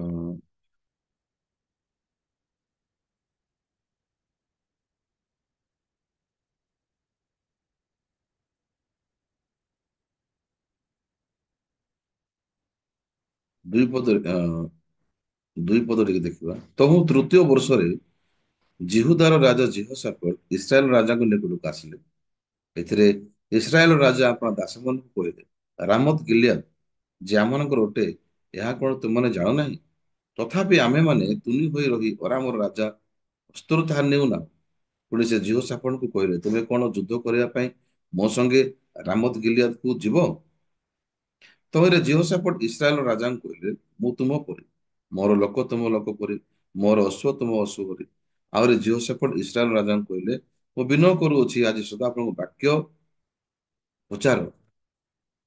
6 ପଦ, ତେବେ ଇସ୍ରାଏଲ ରାଜା ଭବିଷ୍ୟତ ବକ୍ତା ମାନଙ୍କର ଅଣାଧିକ 400 ଲୋକ ଏକତ୍ର କରି ସେମାନଙ୍କୁ ପଚାରିଲେ, ମୁଁ ରାମତ ଗିଲିୟଦ ବିରୁଦ୍ଧରେ ଯୁଦ୍ଧ କରିବାକୁ ଯିବି କି କ୍ଷାନ୍ତ ହେବି? ତ ସେମାନେ କହିଲେ, ଯାଆନ୍ତୁ, କାରଣ ପ୍ରଭୁ ମହାରାଜାଙ୍କ ହସ୍ତରେ ତାହା ସମର୍ପଣ କରିବେ। ମାତ୍ର ଜିହୋଶାଫାଟ କହିଲେ, ଏମାନଙ୍କ ଛଡା ଯାହାକୁ ଆମେମାନେ ପଚାରି ପାରୁ, ସଦା ପ୍ରଭୁଙ୍କର ଏପରି ଭବିଷ୍ୟତ ବକ୍ତା କି କେହି ଏଠାରେ ନାହିଁ। ତହିଁରେ ଇସ୍ରାଏଲ ରାଜା ଜିହୋଶାଫାଟଙ୍କୁ କହିଲେ, ଆଉ ଏକ ଜଣ ଅଛି, ଯାହା ଦ୍ୱାରା ଆମେମାନେ ସଦାପ୍ରଭୁଙ୍କୁ ପଚାରି ପାରୁ। ସେ ଇମ୍ଳର ପୁତ୍ର ମିଖାୟ, ମାତ୍ର ମୁଁ ତାକୁ ଘୃଣା କରେ, କାରଣ ସେ ମୋ ବିଷୟରେ ଅମଙ୍ଗଳ ବିନା ମଙ୍ଗଳର ଭବିଷ୍ୟତ ବାକ୍ୟ ପ୍ରଚାର କରେ ନାହିଁ। ତ ଜିହୋଶାଫାଟ କହିଲେ, ରାଜା ଏପରି ନ କୁହନ୍ତୁ। ସେତେବେଳେ ଇସ୍ରାଏଲ ରାଜା ଏକ ଅଧ୍ୟକ୍ଷକୁ ଡାକି କହିଲେ, ଇମ୍ଳର ପୁତ୍ର ମିଖାକୁ ଶୀଘ୍ର ଆଣ। ଏଥିମଧ୍ୟରେ ଇସ୍ରାଏଲ ରାଜା ଓ ଜିହୁଦା ରାଜା ଜିହୋଶାଫାଟ ଆପଣମାନଙ୍କୁ ରାଜବସ୍ତ୍ର ପିନ୍ଧି ସମରିୟାର ଦ୍ୱାର ପ୍ରବେଶ ସ୍ଥାନ ନିକଟବର୍ତ୍ତୀ ବେଲାରେ ଆପଣ ଆପଣା ସିଂହାସନରେ ବସିଥିଲେ, ଆଉ ସେମାନଙ୍କ ସମ୍ମୁଖରେ ଭବିଷ୍ୟତ ବକ୍ତା ସମସ୍ତେ ଭବିଷ୍ୟତ ବାକ୍ୟ ପ୍ରଚାର କରୁଥିଲେ। ଆଉ କାନାନାର ପୁତ୍ର ସିଦିକିଅ ଲୌହମ ଓ ଶୃଙ୍ଗମାନ ନିର୍ମାଣ କରି କହିଲା, ସଦାପ୍ରଭୁ ଏ କଥା କୁହନ୍ତି, ଏତଦ୍ୱାରା ଆପଣ ଅରାମ୍ୟ ମାନଙ୍କୁ ସଂହାର କରିବା ପାଇଁ ପର୍ଯ୍ୟନ୍ତ ଭୃଷି ପକେଇବେ। ତହିଁରେ ସବୁ ଭବିଷ୍ୟତ ବକ୍ତା ତଦ୍ରୂପ ଭବିଷ୍ୟତ ବାକ୍ୟ ପ୍ରଚାର କରି କହିଲେ, ରାମତ ଗିଲିଆଦକୁ ଯାଇ କୃତକାର୍ଯ୍ୟ ହୁଅ, କାରଣ ସଦାପ୍ରଭୁ ତାହା ମହାରାଜଙ୍କ ହସ୍ତରେ ସମର୍ପଣ କରିବେ। ଏତିକି ପର୍ଯ୍ୟନ୍ତ ସମସ୍ତେ ଭବିଷ୍ୟତ ବକ୍ତା ମାନେ ଆହାବ ରାଜାଙ୍କର କଥାରେ ସହମତ ହେଇଛନ୍ତି। ଆଉ ସେମାନେ କହୁଛନ୍ତି, ଆପଣ ଯାଆନ୍ତୁ ରାମତ ଗିଲିଆଦକୁ ଯୁଦ୍ଧ କରନ୍ତୁ, ସଦାପ୍ରଭୁ ଅ, ତମ ହସ୍ତରେ ତାହା ସମର୍ପଣ କରିବେ ବୋଲି କହିକି ସେମାନେ କହୁଛନ୍ତି। କିନ୍ତୁ 13 ପଦ ଦେଖନ୍ତୁ, ଯେଉଁ ଦୂତ ମିଖାୟାକୁ ଡାକିବାକୁ ଯାଇଥିଲା, ସେ ତାହାକୁ କହିଲା, ଦେଖ, ଭବିଷ୍ୟତ ବକ୍ତା ମାନଙ୍କର ବାକ୍ୟ ଏକ ମୁଖରେ ରାଜାଙ୍କର ମଙ୍ଗଳ ପ୍ରକାଶ କରୁଅଛି। ମୁଁ ବିନୟ କରୁଅଛି, ତୁମର ବାକ୍ୟ ସେମାନଙ୍କର ଜଣକର ବାକ୍ୟ ତୁଲ୍ୟ ହଉ, ଆଉ ତୁମେ ମଙ୍ଗଳର କଥା କୁହ। ତ ମିଖଆ କହିଲା, ସଦାପ୍ରଭୁ ଜୀବିତ ଥିବା ପ୍ରମାଣେ ସଦାପ୍ରଭୁ ମତେ ଯାହା କହିବେ ମୁଁ ତାହା ହିଁ କହିବି। ଏ ଉତ୍ତରେ ମିଖାୟ ରାଜାଙ୍କ ନିକଟକୁ ଆସନ୍ତେ ରାଜା ତାଙ୍କୁ କହିଲେ, ମିଖାୟ, ଆମ୍ଭେମାନେ ଯୁଦ୍ଧ କରିବା ପାଇଁ ରାମୋତ ଗିଲିଆଦକୁ ଯିବା କି କ୍ଷାନ୍ତ ହେବା? ତହିଁରେ ସେ ଉତ୍ତର କଲା, ଯାଆନ୍ତୁ, କୃତକାର୍ଯ୍ୟ ହୁଅନ୍ତୁ। ସଦାପ୍ରଭୁ ତାହା ମହାରାଜାଙ୍କ ହସ୍ତରେ ସମର୍ପଣ କରିବେ। 16 ପଦ। ତମ ରାଜା ତାହାଙ୍କୁ କହିଲେ, ତୁମେ ସଦାପ୍ରଭୁଙ୍କ ନାମରେ ସତ୍ୟ ବିନୁ ଆଉ କିଛି ମତେ ନ କୁହ ବୋଲି ମୁଁ କେତେ ଥର ତମକୁ ଶପଥ କରାଇବି? ଏଥିରେ ସେ କହିଲା, ମୁଁ ସମଗ୍ର ଇସ୍ରାଏଲକୁ ଅରକ୍ଷକ ମେଷପୋଲ ତୁଲ୍ୟ ପର୍ବତ ମାନର ଛିନ୍ନ ଭିନ୍ନ ଦେଖିଲି। ଆଉ ସଦାପ୍ରଭୁ କହିଲେ, ଏମାନଙ୍କର କର୍ତ୍ତା ନାହିଁ, ଏମାନେ ପ୍ରତ୍ୟେକ କୁଶଳରେ ଆପଣା ଆପଣା ଗୃହକୁ ଫେରିଯାଆନ୍ତି। ତ ଇସ୍ରାଏଲ ରାଜା ଜିହୋଶାଫାଟକୁ କହିଲେ, ଏ ଆମ୍ଭ ବିଷୟରେ ଅମଙ୍ଗଳର ବିନା ମଙ୍ଗଳର ଭବିଷ୍ୟତ ବାକ୍ୟ ପ୍ରଚାର କରିବ ନାହିଁ ବୋଲିକି ମୁଁ ମୁଁ ତୁମକୁ କହିଲି ନାହିଁ? ଏବେ ଚିନ୍ତା କରନ୍ତୁ। ବର୍ତ୍ତମାନ ଭବିଷ୍ୟତ ବକ୍ତା ମାନେ ମଧ୍ୟ କହିଲେ ଆହାବ ରାଜାକୁ ଯେ ଆପଣ ଯାଆନ୍ତୁ, ସଦାପ୍ରଭୁ ଆପଣଙ୍କ ହସ୍ତରେ ସେ ରାଜ୍ୟ ଦେବେ। ମିଖାୟା ମଧ୍ୟ କହୁଛନ୍ତି ଆପଣ ଯାଆନ୍ତୁ, ହଁ, ଆଉ ସଦାପ୍ରଭୁ ମହାରାଜାଙ୍କ ହସ୍ତରେ ସମର୍ପଣ କରିବେ। କିନ୍ତୁ ବର୍ତ୍ତମାନ ଏଇ ଜାଗାରେ ଆହାବ ରାଜା କାହିଁକି ମିଖାୟାଙ୍କର କଥାରେ ସନ୍ତୁଷ୍ଟ ହେଇପାରୁନାହାନ୍ତି? ବର୍ତ୍ତମାନ ସେ କଣ ବୋଲି କହୁଛନ୍ତି, ଏବେ ମଧ୍ୟ ତମେ ମତେ ମାନେ ଅମଙ୍ଗଳର କଥା କହୁଛ। ମାନେ ତାଙ୍କୁ ଫିଲ୍ ଲାଗିଲା ଯେ ମିଖୁଆ ଯାହା ବି କହିଲେ ସେଟା ମିଖୁଆଙ୍କ ହୃଦୟ ନାହିଁ। ସେଟା ମିଖୁଆ ଆଉ ଯୋଉ ଅନ୍ୟ ଭବିଷ୍ୟତ ବକ୍ତା ମାନଙ୍କ ଭିତରେ ତଫାତ୍ କଣ? ଅନ୍ୟ ଭବିଷ୍ୟତ ବକ୍ତା ମାନେ କହିଲେ, ଆପଣ ଯାଆନ୍ତୁ ସେଠକୁ, ଆଉ ପ୍ରଭୁ ତମ ଆପଣଙ୍କୁ ସାହାଯ୍ୟ କରିବେ। କିନ୍ତୁ ମିଖୁଆ କଣ କହିଲେ? ମିଖୁଆ ଯଦିଓ ମୁଖରେ ସେମିତି କହିଲେ, କିନ୍ତୁ ମିଖୁଆଙ୍କର ହୃଦୟ ତାହା ନଥିଲା। ଆପଣ ଦେଖନ୍ତୁ 19 ପଦ ଦେଖ। ପୁଣି ମିଖା କହିଲା, ତୁ ତୁମ୍ଭେ ସଦାପ୍ରଭୁଙ୍କ ବାକ୍ୟ ଶୁଣ। ମୁଁ ତ ସଦାପ୍ରଭୁଙ୍କୁ ତାହାଙ୍କ ସିଂହାସନରେ ଉପବିଷ୍ଟ ଓ ତାଙ୍କ ଦକ୍ଷିଣ ଓ ବାମ ହସ୍ତରେ ତାଙ୍କ ନିକଟରେ ସ୍ୱର୍ଗୀୟ ସମୁଦାୟ ସୈନ୍ୟକୁ ଉଭା ହେବାର ଦେଖିଲି। ତୋର ସଦାପ୍ରଭୁ କହିଲେ, ଆହାବ ଯେପରି ରାମୋତ ଗିଲିଆଦକୁ ଯାଇ ପତିତ ହବ, ଏଥିପାଇଁ କିଏ ତାହାକୁ ଫୁସଳାଇବ? ତହିଁରେ ଜଣେ ଏ ପ୍ରକାର, ଅନ୍ୟ ଜଣେ ସେ ପ୍ରକାର କହିଲେ। ତହିଁତାରେ ଏକ ଆତ୍ମା ବାହାରେ ସଦାପ୍ରଭୁଙ୍କ ସମ୍ମୁଖରେ ଠିଆ ହୋଇ କହିଲା, ମୁଁ ତାହାକୁ ଫୁସଳାଇବି। ତ ସଦାପ୍ରଭୁ ତାହାକୁ କହିଲେ, କାହିଁରେ? ସେ କହିଲା, ମୁଁ ଯାଇ ତାହାର ସମସ୍ତ ଭବିଷ୍ୟତ ବକ୍ତାଙ୍କ ମୁଖରେ ମିଥ୍ୟାବାଦୀ ଆତ୍ମା ଦେବି ହେବି। ତେବେ ସେ କହିଲେ, ତୁମେ ତାହାକୁ ଫୁସଳାଇବା ମଧ୍ୟ କୃତ କାର୍ଯ୍ୟ ହବ, ଯାଅ ସେପରି କର। ଯେହେତୁ ଦେଖ, ସଦାପ୍ରଭୁ ତୁମର এই ସମସ୍ତ ଭବିଷ୍ୟତ ବକ୍ତାଙ୍କ ମୁଖରେ ମିଥ୍ୟାବାଦୀ ଆତ୍ମା ଦେଇଅଛନ୍ତି। ସଦାପ୍ରଭୁ ତୁମ ବିଷୟରେ ଅମଙ୍ଗଳର କଥା କହିଅଛନ୍ତି। ବର୍ତ୍ତମାନ ଏଟା କିଏ କହୁଛି? ମେଘା କହୁଛନ୍ତି କାହାକୁ? ଆହାବ ରାଜାକୁ। ଯୋଉ ଆହାବ ରାଜା ଅଲରେଡି ଯୁଦ୍ଧ ପାଇଁ ଅଲରେଡି ଅଶ୍ଵ ରଥ ପ୍ରସ୍ତୁତ କରିକି ଜିହୋଶାଫାଟକୁ ଡାକିକି ସୈନ୍ୟ ସାମନ୍ତକୁ ରେଡି କରିକି ଅଲମୋଷ୍ଟ ଯିବା ଉପରେ ଅଛନ୍ତି। କିନ୍ତୁ ହଠାତ୍ ବର୍ତ୍ତମାନ ଜିହୋଶାଫାଟ କହୁଛନ୍ତି, ହଁ, ଏ ଭବିଷ୍ୟତ ବକ୍ତା ମାନଙ୍କ ଠାରୁ ଛାଡିକି ଆଉ କିଏ ପ୍ରଭୁଙ୍କ ଲୋକ ଅଛନ୍ତି ଯାହାକୁ ଆମେ ପଚାରି ପାରିବା? ତ ଇଏ କହୁଛି, ହଁ, ଜଣେ ଅଛନ୍ତି ମିଖୁଆ, କିନ୍ତୁ ମୁଁ ତାକୁ ଘୃଣା କରେ। କାହିଁକି? ସଦାବେଳେ ସେ ମତେ ଅମଙ୍ଗଳର କଥା କହୁଛି। ତାର ଅର୍ଥ ହଉଛି ବର୍ତ୍ତମାନ ଏଇ ଜାଗାରେ ମିଖା ସହିତ ଏ ଆହାବ ରାଜାର ସମ୍ପର୍କ ଭଲ ଅଛି କି? ନାହିଁ। ମିଖା ସହିତ ରାଜା ଆହାବର ସମ୍ପର୍କ ଭଲ ନାହିଁ। କିନ୍ତୁ ଏ ଭବିଷ୍ୟତ ବକ୍ତା ମାନେ, ଏ ଭବିଷ୍ୟତ ବକ୍ତା ମାନଙ୍କ ସହିତ ଆହାବ ରାଜା ଭଲ ସମ୍ପର୍କ ଅଛି। କାହିଁକି? ଇଏ ଯାହା ବି ଇଚ୍ଛା କରୁଛି, ଯାହା ବି ଯୋଜନା କରୁଛି, ଏ ଭବିଷ୍ୟତ ବକ୍ତା ମାନେ କଣ? ପପେଟ ମେନ୍ ଭଳିଆ କିଛି ବିଷୟ ପାଇବା ପାଇଁ ରାଜା ଆହାବକୁ ସେମାନେ, ହଁ, ବଢିଆ ହବ, ବଢିଆ ହବ। କିନ୍ତୁ ଏମାନଙ୍କ ଭିତରେ କି ଆତ୍ମା ଅଛି ଲେଖା ହେଇଛି? ମିଥ୍ୟାବାଦୀ ଆତ୍ମା। ହେଲେ ଏମାନଙ୍କ ପାଖରେ ଆତ୍ମିକର ସେନ୍ସ ନାହିଁ। ଏମାନଙ୍କୁ ଖାଲି ଗୋଟେ ବିଷୟ ଦରକାର, ଆମେ କେମିତି ଲାଭ ପ୍ରାପ୍ତ ହବୁ ରାଜା ଆହାବକୁ ଫୁସୁଳେଇକି, ରାଜା ଆହାବକୁ ମିଛ କହି। କିନ୍ତୁ ସବୁଠାରୁ ଭୟଙ୍କର ବିଷୟ ହଉଛି, ରାଜା ଆହାବ କେମିତି ଏ ମିଥ୍ୟାବାଦୀର ଆତ୍ମାରେ ପରିପୂର୍ଣ୍ଣ ହେବା ଭବିଷ୍ୟତ ବକ୍ତା ମାନଙ୍କ ଦ୍ୱାରା ସନ୍ତୁଷ୍ଟ ହେଇକି ସେ କହୁଛନ୍ତି, ଆଉ ମୁଁ ଯିବି। କିନ୍ତୁ ଯାହାଙ୍କ ପାଖରେ ପରବଶକ ଆତ୍ମା ଅଛି, ମିଖାଙ୍କ ପାଖରେ, ସେ ମିଖାଙ୍କୁ ସେ ଘୃଣା କରୁଛି ବୋଲି କହୁଛନ୍ତି। ସେ ମଣ୍ଡଳୀ ଭିତରେ ମଧ୍ୟ ଏଇ ପ୍ରକାର ଜୀବନ ଯାପନ ବିତେଇବା ଲୋକମାନେ ଯଦି ଅଛନ୍ତି, ତାହେଲେ କେମିତି ହବ? ଯାହା ଆମକୁ ଭଲ ଲାଗୁଛି, ଯାହା ଆମକୁ ଠିକ ଲାଗୁଛି, ଦେନ୍ ଆମେ ସେ ବିଷୟକୁ ନେଇକି ଆମେ ଆଗକୁ ବଢିପାରିବା।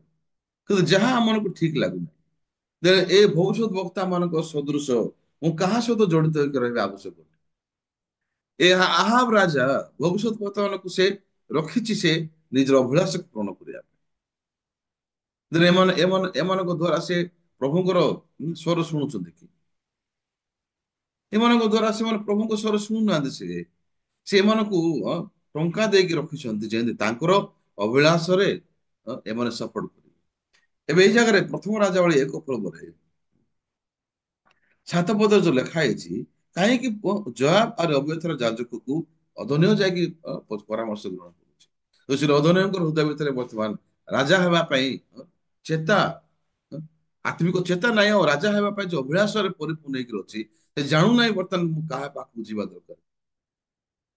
ମନେ ନାହିଁ, ଯଦିଓ ଜବାବ ସହିତ ଜବାବ ବର୍ତ୍ତମାନ ଦାଉଦଙ୍କ ସହିତ, ଦାଉଦ ଯଦି ଅନେକ ଗୁଡେ ଅନୁଗ୍ରହ ଦେଲେ ଜବାବକୁ, ଦାଉଦ ବହୁତ ଦୟା ଦେଲେ, ପ୍ରେମ କଲେ, ଆଉ ତାକୁ ମୁଖ୍ୟ ସେନାପତି ଭାବେ ରଖିଲେ।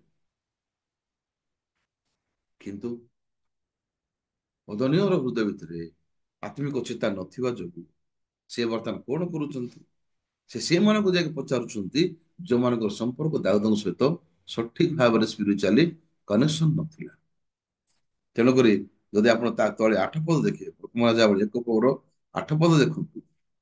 ମାତ୍ର ସାଧକ ଯାଜକ ଓ ଝିଅଦାର ପୁତ୍ର ବନାୟ ଓ ନାଥନ ଭବିଷ୍ୟତ ବକ୍ତା ଓ ସିମଇ ଓ ରେଇ ଓ ଦାଉଦଙ୍କର ବୀରଗଣ ଅଦନୀୟର ପକ୍ଷରେ ନଥିଲେ। ଆମେ ତେବେ ସାଧକ ଯାଜକ ଅବିୟତର ପୁତ୍ର ବନାୟ, ନାଥନ ଭବିଷ୍ୟତ ବକ୍ତା, ଏଇ ଲୋକମାନେ ଅଦନୀୟର ପକ୍ଷରେ ନଥିଲେ। ଯଦି ଏମାନେ ଅଦନୀୟ ପକ୍ଷରେ ନଥିଲେ, ଏକ୍ଜାକ୍ଟଲି ଏମାନେ କାହାର ପକ୍ଷରେ ଥିଲେ? ଦାଉଦଙ୍କ ପକ୍ଷରେ ଥିଲେ। ତାର ଅର୍ଥ ହଉଛି ଏ ଦଳର ଲୋକମାନେ ଯୋଉମାନେ ଅଦନୀୟର ପକ୍ଷରେ ନଥିଲେ, ଏମାନେ ଦାଉଦଙ୍କ ସହିତ ଜଡିତ ଥିଲେ। ତ 7 ପଦରେ ଯୋଉ ଲୋକମାନେ ଅଦନୀୟ ସହିତ ସଂଯୁକ୍ତ ହେଲେ, ଅଦନୀୟକୁ ସାହାଯ୍ୟ କଲେ, ସେ ଦାଉଦଙ୍କ ସହିତ ଜଡିତ ନଥିଲେ। ଆମେନ୍। ଦେନ୍ ସବୁଠାରୁ ଗୁରୁତ୍ୱପୂର୍ଣ୍ଣ ବିଷୟ ହଉଛି ଅଦନୀୟ ସଦୃଶ ଗୋଟେ ଲୋକ ସହିତ ମୁଁ ଜଡିତ ଯଦି ହେବା ପାଇଁ ଚାହୁଁଛି, ଖାସ କରିକି ବର୍ତ୍ତମାନ ଅଦନୀୟ ଯିଏକି ରାଜା ହେବା ପାଇଁ ଚାହୁଁଛି, ଅଦନୀୟ ଯିଏକି ବର୍ତ୍ତମାନ ଯଦିଓ ଏଇ ଜାଗାରେ ପରମେଶ୍ୱରଙ୍କର ଇଚ୍ଛା କଣ ସେ ଜାଣିନାହିଁ, ଈଶ୍ୱରଙ୍କର ଯୋଜନା କଣ ସେ ଜାଣିନାହିଁ, ତା ପାଖରେ କୌଣସି ପ୍ରଭୁଙ୍କ ଆଡକୁ ସେନ୍ସ ନାହିଁ। ମନର ଭିତରେ ଯଦି ଯଦି ଆମମାନେ ଆମକୁ ଯାହା ଠିକ ଦେଖାଯାଉଛି ସେ ଅନୁସାରେ ଆମେ ବଞ୍ଚିବା, ଯାହା ଆମକୁ ଇଚ୍ଛା ଲାଗୁଛି କରିବା ପାଇଁ ତାହା ଯଦି କରିକି ଆମେ ଖୁସି ହେବା ପାଇଁ ଭାବୁଛୁ, ତାହେଲେ ଆମେ ମଧ୍ୟ ସେ ଅଦନୀୟର ଦଳ ଲୋକ ହେଇଯିବା। ଯୋଉ ଅଦନୀୟ ପାଖରେ ଚେତା ନାହିଁ ପ୍ରଭୁଙ୍କର ଆଡକୁ, ପ୍ରଭୁଙ୍କର ପ୍ରତିଜ୍ଞା, ପ୍ରଭୁଙ୍କର ଇଚ୍ଛାକୁ ଜାଣିବା ପାଇଁ, ସେ ଲୋକ ବର୍ତ୍ତମାନ ସେ ଲୋକ ପାଖକୁ ଯାଉଛି ଯୋଉ ଲୋକମାନେ ବର୍ତ୍ତମାନ ଦାଉଦଙ୍କ ସହିତ ଜଡିତ ନାହାନ୍ତି। ସେମାନେ ମଧ୍ୟ ଦାଉଦଙ୍କ ବିରୋଧରେ ଯିବା ଲୋକ। କିନ୍ତୁ ବିପରୀତ ଭାବରେ 8 ପଦରେ ସାଧକ ଯାଜକ ଆଉ ତାପରେ ଝିଅଦାର ପୁତ୍ର ବନାୟ। ଏ ବନାୟ କିଏ? ବନାୟ ହଉଛନ୍ତି ତୃତୀୟ ଶ୍ରେଣୀର ସୈନ୍ୟ ଜଣେ, ଯିଏକି ଦାଉଦଙ୍କର, ଆଉ ଏ ଦାଉଦଙ୍କ ପାଇଁ ବହୁତ ଡେଞ୍ଜରସରେ, ବିପଦଗ୍ରସ୍ତରେ, ଯୁଦ୍ଧରେ ସେ ଦାଉଦଙ୍କୁ ବହୁତ ହେଲ୍ପ କରୁଛନ୍ତି। ଦେନ୍ ବର୍ତ୍ତମାନ 9 ପଦରେ ଯଦି ଦେଖିବେ ଆପଣ, ଏବେ ଅଦନୀୟ ଏଇ ସମସ୍ତ ମନ୍ତ୍ରଣା କଲା ସମୟରେ ଅଦନୀୟ ବର୍ତ୍ତମାନ 9 ପଦ ଲେଖା ହେଇଛି। ଏ ଉତ୍ତାରେ ଅଦନୀୟ ଐନ ଐନ ରଗଲରେ ପାର୍ଶ୍ୱସ୍ଥ ସହେଲତ ପ୍ରସ୍ତର ନିକଟରେ ମେଷ, ବୃଷ ଓ ପୃଷ୍ଠପୋଷ ମାନଙ୍କୁ ମାରି ଆପଣା ଭ୍ରାତା ସମସ୍ତ ରାଜପୁତ୍ରଙ୍କୁ ଓ ରାଜାଙ୍କ ଦାସ ଜିହୁଦାର ସମସ୍ତ ଲୋକଙ୍କୁ ନିମନ୍ତ୍ରଣ କଲେ। ଏବଂ ବର୍ତ୍ତମାନ ସମସ୍ତ ଭୋଜିର ଆୟୋଜନ କରି ବୋଧେ ସେ ଡାକୁଛି ଲୋକ ରାଜପୁତ୍ରକୁ। କିନ୍ତୁ 10 ପଦରେ ଦେଖନ୍ତୁ ଭାଇ ଭଉଣୀ, ମାତ୍ର ନାଥନ ଭବିଷ୍ୟତ ବକ୍ତାଙ୍କୁ ଓ ବନାୟକୁ ଓ ବୀରମାନଙ୍କୁ ଓ ଆପଣ ଭାଇ ସଲୋମନଙ୍କୁ ସେ ନିମନ୍ତ୍ରଣ କଲା ନାହିଁ। ଏବେ ବର୍ତ୍ତମାନ ଏ ପର୍ଟିକୁଲାର ଏମାନଙ୍କୁ ସେ ଡାକୁନାହିଁ ଭୋଜିରେ, କିନ୍ତୁ ସେ ସେଇ ଲୋକମାନଙ୍କୁ ଜମା କରୁଛି ଯୋଉ ଲୋକମାନେ ତାକୁ ସାହାଯ୍ୟ କରୁଛନ୍ତି, ଯୋଉ ଲୋକମାନେ ଦାଉଦଙ୍କ ଆଡକୁ ହୃଦୟ ଭଲ ନାହିଁ, ଯୋଉ ସମୟରେ ସେମାନେ ଦାଉଦଙ୍କ ଆଡକୁ ସଂଯୁକ୍ତ ତାଙ୍କର ଦୁର୍ବଳ ଅଛି, ସେ ସମୟରେ ବର୍ତ୍ତମାନ ଅଦନୀୟ ଆଡକୁ ତାଙ୍କେ ଗତି କରୁଛନ୍ତି। ଏ ସମସ୍ତ ଲୋକମାନେ ଏଇ 9 ପଦରେ ଯୋଉ ଲୋକମାନେ ଅଦନୀୟଙ୍କର ପାଖକୁ ଗଲେ ଭୋଜିରେ, ଜଣେ ମଧ୍ୟ ଚେଞ୍ଜ କରୁନାହିଁ ଯେ ରିଏଲି ଅଦନୀୟ ରାଜା ହେବାର ପରମେଶ୍ୱରଙ୍କର ଇଚ୍ଛା କି? ସତରେ ପରମେଶ୍ୱର ସନ୍ତୁଷ୍ଟ କି, ପ୍ରଭୁଙ୍କର ଇଚ୍ଛା କି ଯେ ସଲୋମନକୁ ଛାଡିକି ଅଦନୀୟ ରାଜା ହେବା ଆବଶ୍ୟକ? ଆତ୍ମିକ ଜୀବନରେ ଅଧିକାଂଶ ସମସ୍ୟା ସମ୍ମୁଖୀନ କରିବା ଲୋକ କୋଉମାନେ? ଯୋଉମାନେ ନିଜେ ରାଜା ହେଇକି ନିଜର ମାଲିକ ହେଇକି ଯାହା ଇଚ୍ଛା ତାହା କରିବା ଦ୍ୱାରା ତାଙ୍କ ପାଖରେ କୌଣସି ଚେତା ନଥିଲେ, ସେମାନେ ନିଜେ ରାଜା ହେଇକି ଅଦନୀୟ ସଦୃଶରେ ବଞ୍ଚିବେ। ପରବର୍ତ୍ତୀ ସମୟରେ ହଠାତ୍ ସମସ୍ୟା ଘେରିବ, କଷ୍ଟକର ପରିସ୍ଥିତି ଆସିବ। ସେ ସମୟରେ ସେମାନେ କାହାକୁ ପଚାରିବେ? ସେମାନେ କାହା ପାଖକୁ ଯିବେ? ସେ ସମୟରେ ସେମାନଙ୍କର ସମସ୍ତ ବିଷୟ ସମସ୍ୟାରେ ପଡିଯିବେ ସେମାନେ। ହେଲେ ଅଧନୀୟ ବର୍ତ୍ତମାନ ଜାଣିନାହିଁ। ଅଧନୀୟ ଅଭିଳାଷରେ ପରିପୂର୍ଣ୍ଣ ହେଇକି ଅଛି, ମୁଁ ରାଜା ହେବି। ଗୋଟେ ଆତ୍ମିକ ବ୍ୟକ୍ତିର ସବୁଠାରୁ ଗୁରୁତ୍ୱପୂର୍ଣ୍ଣ ବିଷୟ କଣ ଆବଶ୍ୟକ ଅଟେ? ତାର ଜୀବନରେ ପରମେଶ୍ୱରଙ୍କର ସମ୍ପର୍କ, ପ୍ରଭୁଙ୍କ ବାକ୍ୟ ସହିତ ସମ୍ପର୍କ, ପ୍ରଭୁ ଦାସଙ୍କ ସହିତ ସମ୍ପର୍କ, ଆଉ ମଣ୍ଡଳୀ ସହିତ ସମ୍ପର୍କ ସଫା ହୃଦୟରେ। ଅଧିକାଂଶ ସମୟରେ ମତେ ଲାଗୁଥିଲା ମୁଁ ଏ ମିଶନ ସ୍କୁଲକୁ ଆସିଲା ପରେ ସେବା କାମ କଲା ସମୟରେ ଆଗକୁ ସମସ୍ୟାରେ ପଡିବି ନାହିଁ ତ, କାରଣ ମୋ ପାଖରେ ଟଙ୍କା ନାହିଁ, କାରଣ ମୋ ପାଖରେ ମୋର ବ୍ୟକ୍ତିଗତ ଭାବରେ ମୋର ଜୀବନରେ ବଞ୍ଚିବାର ଯାହା ଯାହା ମତେ ଭଲ ଲାଗୁଛି ସେଗୁଡାକୁ ନାହିଁ। ତାହେଲେ ମනුଷ୍ୟର ଚିନ୍ତାରେ, ମଣିଷର ଚେତା ଅନୁସାରେ ଯାହା ମଧ୍ୟ ସେ ଚାହୁଁଛି ପାଇବା ପାଇଁ, ତାହା ସଠିକ ପାଇଲେ ସେ ଖୁସିରେ ବଞ୍ଚିବ। କିନ୍ତୁ ଯଦି ପରମେଶ୍ୱର ଯାହା ଯାହା ମଣିଷ ପାଇଁ ଯୋଜନା କରୁଛନ୍ତି ଦେବା ପାଇଁ, ଯଦିଓ ତାହା ମଣିଷର ଚେତାରେ, ମଣିଷର ଦୃଷ୍ଟିରେ ଭଲ ଦେଖାଯାଉନାହିଁ, ଠିକ ଦେଖାଯାଉନାହିଁ, ତାହେଲେ ସେ ବିଷୟ କଣ ସଠିକ ଭାବରେ ମଣିଷର ଜୀବନରେ ଖୁସି ଆଣିପାରିବ ନାହିଁ? ନିଶ୍ଚିତ ଭାବରେ। ଏବେ ଏ ବାକ୍ୟରେ ଯଦି ଆମେ ଦେଖିବା, ତାହେଲେ ପରମେଶ୍ୱରଙ୍କର ପ୍ରତିଜ୍ଞାରେ ସଲମନ ରାଜା ହେବାର ଆବଶ୍ୟକ ଥିଲା ନା ନାଇଁ? ଈଶ୍ୱରଙ୍କର ଇଚ୍ଛା ହଉଛି ସଲମନ ରାଜା ହେବେ, ଅଦନର ଇଚ୍ଛା ହଉଛି ମୁଁ ରାଜା ହେବି। ତେଣୁ ଆମ ଜୀବନ ମଧ୍ୟ ସମାନ ବିଷୟ। ଏଇ ଜାଗାରେ ମୋର ହୃଦୟର ମୋର ହୃଦୟ ଭିତରେ କିଏ ରାଜା ହେବା ଆବଶ୍ୟକ? ପରମେଶ୍ୱରଙ୍କର ପ୍ରତିଜ୍ଞା, ପରମେଶ୍ୱରଙ୍କର ବାକ୍ୟ ମୋର ହୃଦୟରେ ଯଦି ସ୍ଥାନ ଗ୍ରହଣ କରିପାରୁନାହିଁ, ତାଠୁ ଅଧିକ ଯଦି ମୋର ମତ, ମୋର ଚିନ୍ତା, ମୋର ନିଜକୁ ବିଶ୍ୱାସ କରିବାର ମାପଦଣ୍ଡ ଯଦି ମତେ ଧରିକି ଅଛି, ହଁ ସତରେ ମୁଁ ମଧ୍ୟ ସମାନ ଅଧନୀୟ ପରି ମୁଁ ସେ ଲୋକ ପାଖକୁ ଯିବି ଯୋଉ ଲୋକମାନଙ୍କର ସମ୍ପର୍କ ପ୍ରଭୁଙ୍କ ସହିତ ସଠିକ ନାହିଁ। ହେଲେ ମନୁଷ୍ୟ ଗୋସିପି କରିବା ପାଇଁ, ଲୋକମାନଙ୍କୁ ବହୁତ ଅ, ବଚାସା କରିବା ପାଇଁ, ଏଇଟା ହଉଛି ମଣିଷର ଅ, ଗୋଟେ ପସନ୍ଦର ବିଷୟ। ମୁଁ ଜଣଙ୍କର ବିଷୟରେ ଡିସ୍କସନ କରିବା ପାଇଁ ବହୁତ ପସନ୍ଦ କରେ। ମୁଁ ଜଣଙ୍କର ନେଗେଟିଭ ବିଷୟରେ ଡିସ୍କସନ କରିବା ପାଇଁ ମତେ ବେଶୀ ଇଚ୍ଛା ଲାଗେ। ଜଣଙ୍କର ଦୁର୍ବଳତାକୁ ଦେଖିଲେ ଉପଭୋଗ କରିବା ପାଇଁ ଲାଗେ। ଜଣଙ୍କର ମିଷ୍ଟେକ୍ ଦେଖିଲେ ମତେ ଅତି ସେନ୍ସିଟିଭଲି ମୁଁ ସେଇ ବିଷୟକୁ ଆକ୍ଷେପ କରିପାରେ। କିନ୍ତୁ ଯଦି ଏଇ ଜାଗାରେ ନିଜ ଆଡକୁ ଯଦି ମୁଁ ଦେଖିବି, ତାହେଲେ ଏ ସମସ୍ତ ବିଷୟ ବର୍ତ୍ତମାନ ମୋ ଆଡକୁ ଯଦି ଆକ୍ଷେପ ଆସୁଛି, ତାହେଲେ ମୁଁ କଣ କରିପାରିବି? ପରମେଶ୍ୱର ମୋର ଜୀବନ କାଳ ଭିତରେ ମୋର ଜୀବନରେ ଏଇ ପ୍ରକାର ଲୋକମାନଙ୍କୁ ମୋ ସହିତ ଜଡିତ କଲେ, ଯୋଉମାନେ ମତେ ଗାଳି କଲେ, ଯୋଉମାନେ ମତେ ତୁଚ୍ଛ କରୁଛନ୍ତି, ଯୋଉମାନେ ମୋ ନାଁରେ ଅନେକ ଗୁଡେ କଥା କହିଛନ୍ତି, ଯୋଉମାନେ କି ମୋ ବିରୁଦ୍ଧରେ ଯାଇଛନ୍ତି, ଯୋଉମାନେ ମୋର ଅଭିଯୋଗ କରୁଛନ୍ତି, ଯୋଉମାନେ ମତେ ଘୃଣା କରୁଛନ୍ତି, ଯୋଉମାନେ ମତେ ହଇରାଣ କରୁଛନ୍ତି, ଏ ସମସ୍ତ ଲୋକମାନେ ମୋର ଶତ୍ରୁ ପରି ଲାଗୁଛନ୍ତି। ଯେମିତି ବୋଧେ ରାଜା ଆହାବ ମିଖୁଆକୁ ଘୃଣା କରୁଛି ଲେଖା ହେଇଛି ନା ନାଇଁ? ଯୋଉ ମିଖୁଆ ମୁଖରେ ସଦାପ୍ରଭୁ ବାକ୍ୟ ବାହାରୁଛି, ଯୋଉ ମିଖୁଆ ପାଖରେ ପ୍ରଭୁଙ୍କର ଚେତା ଅଛି, ଯୋଉ ମିଖୁଆ ପାଖରେ ପ୍ରଭୁଙ୍କର ଚାଳନା ଅଛି, ଯେ କୋଉଟା ଠିକ କୋଉଟା ଭୁଲ, କୁଆଡେ ଗଲେ ବର୍ତ୍ତମାନ ସଠିକ ଭାବରେ ମୁଁ ଆଶୀର୍ବାଦ ପାଇବି, ମୁଁ କୁଆଡେ ଯିବା ଆବଶ୍ୟକ ନାହିଁ, ଯଦି ପରମେଶ୍ୱରଙ୍କର ଚେତା ଅଛି ଯୋଉ ଲୋକ ପାଖରେ, ମୁଁ ତାକୁ ଘୃଣା କରିବା ଆବଶ୍ୟକ। ଏଇ ଜାଗାରେ କାହିଁକି ବିଷୟା ଆହାବକୁ ଘୃଣା କରୁଛି ବୋଲି କହୁଛନ୍ତି? ସେ କହୁଛି କେବେ ମଧ୍ୟ ମତେ ଇଏ ମଙ୍ଗଳର କଥା କହୁନି, ଅମଙ୍ଗଳର କଥା କହୁଛି। କିନ୍ତୁ ସତରେ ଆହାବ ରାଜା ମଧ୍ୟ ଶେଷରେ ବହୁତ ଭୟଙ୍କର ତାଙ୍କର ଜୀବନ ଶେଷ ହେଲା। ଆଜି ଯଦି ଆମେ ଦେଖିବା, ତାହେଲେ ପରମେଶ୍ୱର କାହାକୁ ରାଜା କରୁଛନ୍ତି? ଏ ଜାଗାରେ ବର୍ତ୍ତମାନ ଅଦନୀୟ ରାଜା ହେବା ଆବଶ୍ୟକ ନାହିଁ। ସଲମନ ରାଜା ହେବା ପାଇଁ ପ୍ରଭୁଙ୍କର ପ୍ରତିଜ୍ଞା ଥିଲା। ଠିକ ସେମିତି ଆଜି ମଧ୍ୟ ଆମର ଜୀବନରେ କିଏ ରାଜା? ଆମ ଭିତରେ ପରମେଶ୍ୱର ହଉଛନ୍ତି ରାଜା। ଆମେ ପରମେଶ୍ୱରଙ୍କର ସ୍ୱର ହଉଛି ଆମ ପାଇଁ ଜୀବନ। ଯଦି ଆମେ ହିତୋପଦେଶର ଗୋଟେ ବାକ୍ୟ ଦେଖିବା, 23 ପର୍ବ, ହିତୋପଦେଶ 23 ପର୍ବ,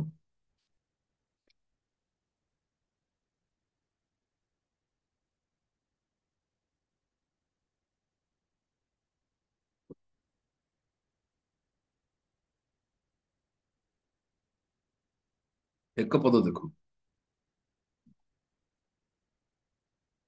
ହିତୋପଦେଶ 23 ପର୍ବର ଏକ ପଦ, ଯେତେବେଳେ ତମେ ଶାସନକର୍ତ୍ତା ସହିତ ଭୋଜନରେ ବସ, ସେତେବେଳେ ତୁମ୍ଭ ସମ୍ମୁଖରେ କିଏ ଅଛି ତାହା ଯତ୍ନପୂର୍ବକ ବିବେଚନା କର। ତାପରେ ତଳେ ଦେଖିବା ଟିକେ ଅ,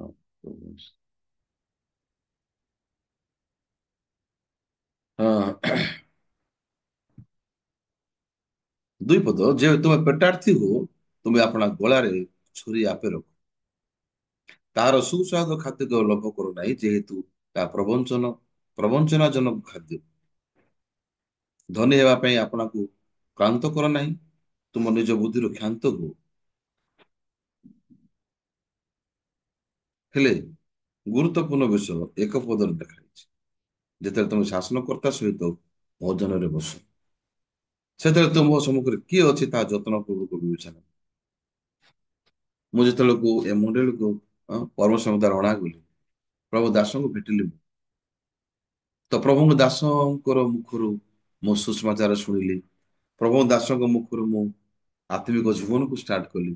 ପ୍ରଭୁ ଦାସଙ୍କର ମୁଖରୁ ପ୍ରଭୁଙ୍କ ପ୍ରତିଜ୍ଞାକୁ ପାଇଲି। ଈଶ୍ୱର ତାଙ୍କର ସମସ୍ତ ଯୋଜନାକୁ ମତେ ପ୍ରଭୁଙ୍କ ଦାସଙ୍କ ଦ୍ଵାରା ଦେଲେ। ତ ଯେତେବେଳେ ମୁଁ ଗୋଟେ ବିଷୟକୁ ମନେ ପକାଉଛି, ତେଣୁ ମୋର ହୃଦୟ ଭିତରେ ସବୁଠାରୁ ଗୁରୁତ୍ୱପୂର୍ଣ୍ଣ ରୁଲର କିଏ ହେବା ଆବଶ୍ୟକ? ଏ ଶାସନକର୍ତ୍ତା କିଏ ଯାହା ସାମ୍ନାରେ ମୁଁ ଯତ୍ନପୂର୍ବକ ବିବେଚନା କରିବି? ପରମେଶ୍ୱର ଦାସଙ୍କ ବିନା ମୁଁ ଗୋଟେ ଲୋକ ମଣ୍ଡଳୀ ଭିତରେ କେବେ ସ୍ଥାପନ ହେଇପାରୁନି। ଈଶ୍ୱରଙ୍କ ଦାସଙ୍କ ବିନା ମୁଁ ଗୋଟେ ଲୋକ ନୁହେଁ ଯିଏ କି ପରମେଶ୍ୱରଙ୍କ ସହିତ ଜଡିତ ଜୀବନ ବିତେଇ ପାରିଥାନ୍ତି, କେବେ ବି ନାହିଁ। ହଁ, ବର୍ତ୍ତମାନ ଯେତେବେଳେ ମୁଁ ମଣ୍ଡଳୀରେ ବସା ଯାଉଛି, ଯେଉଁ ପ୍ରଭୁଙ୍କର ସାମ୍ନାରେ ମୁଁ ଯାଉଛି, ଆମମାନଙ୍କର ହୃଦୟର ସ୍ଥିତି କଣ ହେବା ଆବଶ୍ୟକ? ଗୋଟେ ଏଠି ଯତ୍ନପୂର୍ବକ ବିବେଚନା କରେ ମାନେ କଣ? ଏବେ ଆହାବ ରାଜା ବିବେଚନା କରିବା ଆବଶ୍ୟକ ଥିଲା।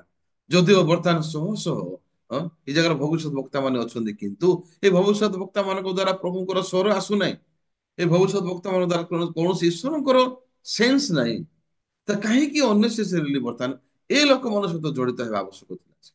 ଯଦିଓ ମୁଖ୍ୟ ଦ୍ଵାରା ପ୍ରଭୁଙ୍କର ଆତ୍ମା ଆସୁଥିଲା, ପରମେଶ୍ୱରଙ୍କର ଚେତା ଥିଲା ତା ପାଖରେ, ପରମେଶ୍ୱର ବାକ୍ୟ ଥିଲା ତାଙ୍କ ପାଖରେ, ସଠିକ ଭାବରେ ବିପଦ କୁଆଡେ ଅଛି ଆଉ ସୁରକ୍ଷିତ କୋଉଠି ଅଛି, ଇ ଅଧିକ ଅଧିକ ବିଖୟ ସହିତ ଜଡିତ ହେବା ଆବଶ୍ୟକ ଥିଲା। କିନ୍ତୁ ବାଇବଲରେ ଆହାବ ରାଜାଙ୍କର ମନ ଭିତରେ ମିଖ ଆଣକୁ କଣ ହୃଦୟ ଅଛି? ଘୃଣାର ହୃଦୟ ଅଛି।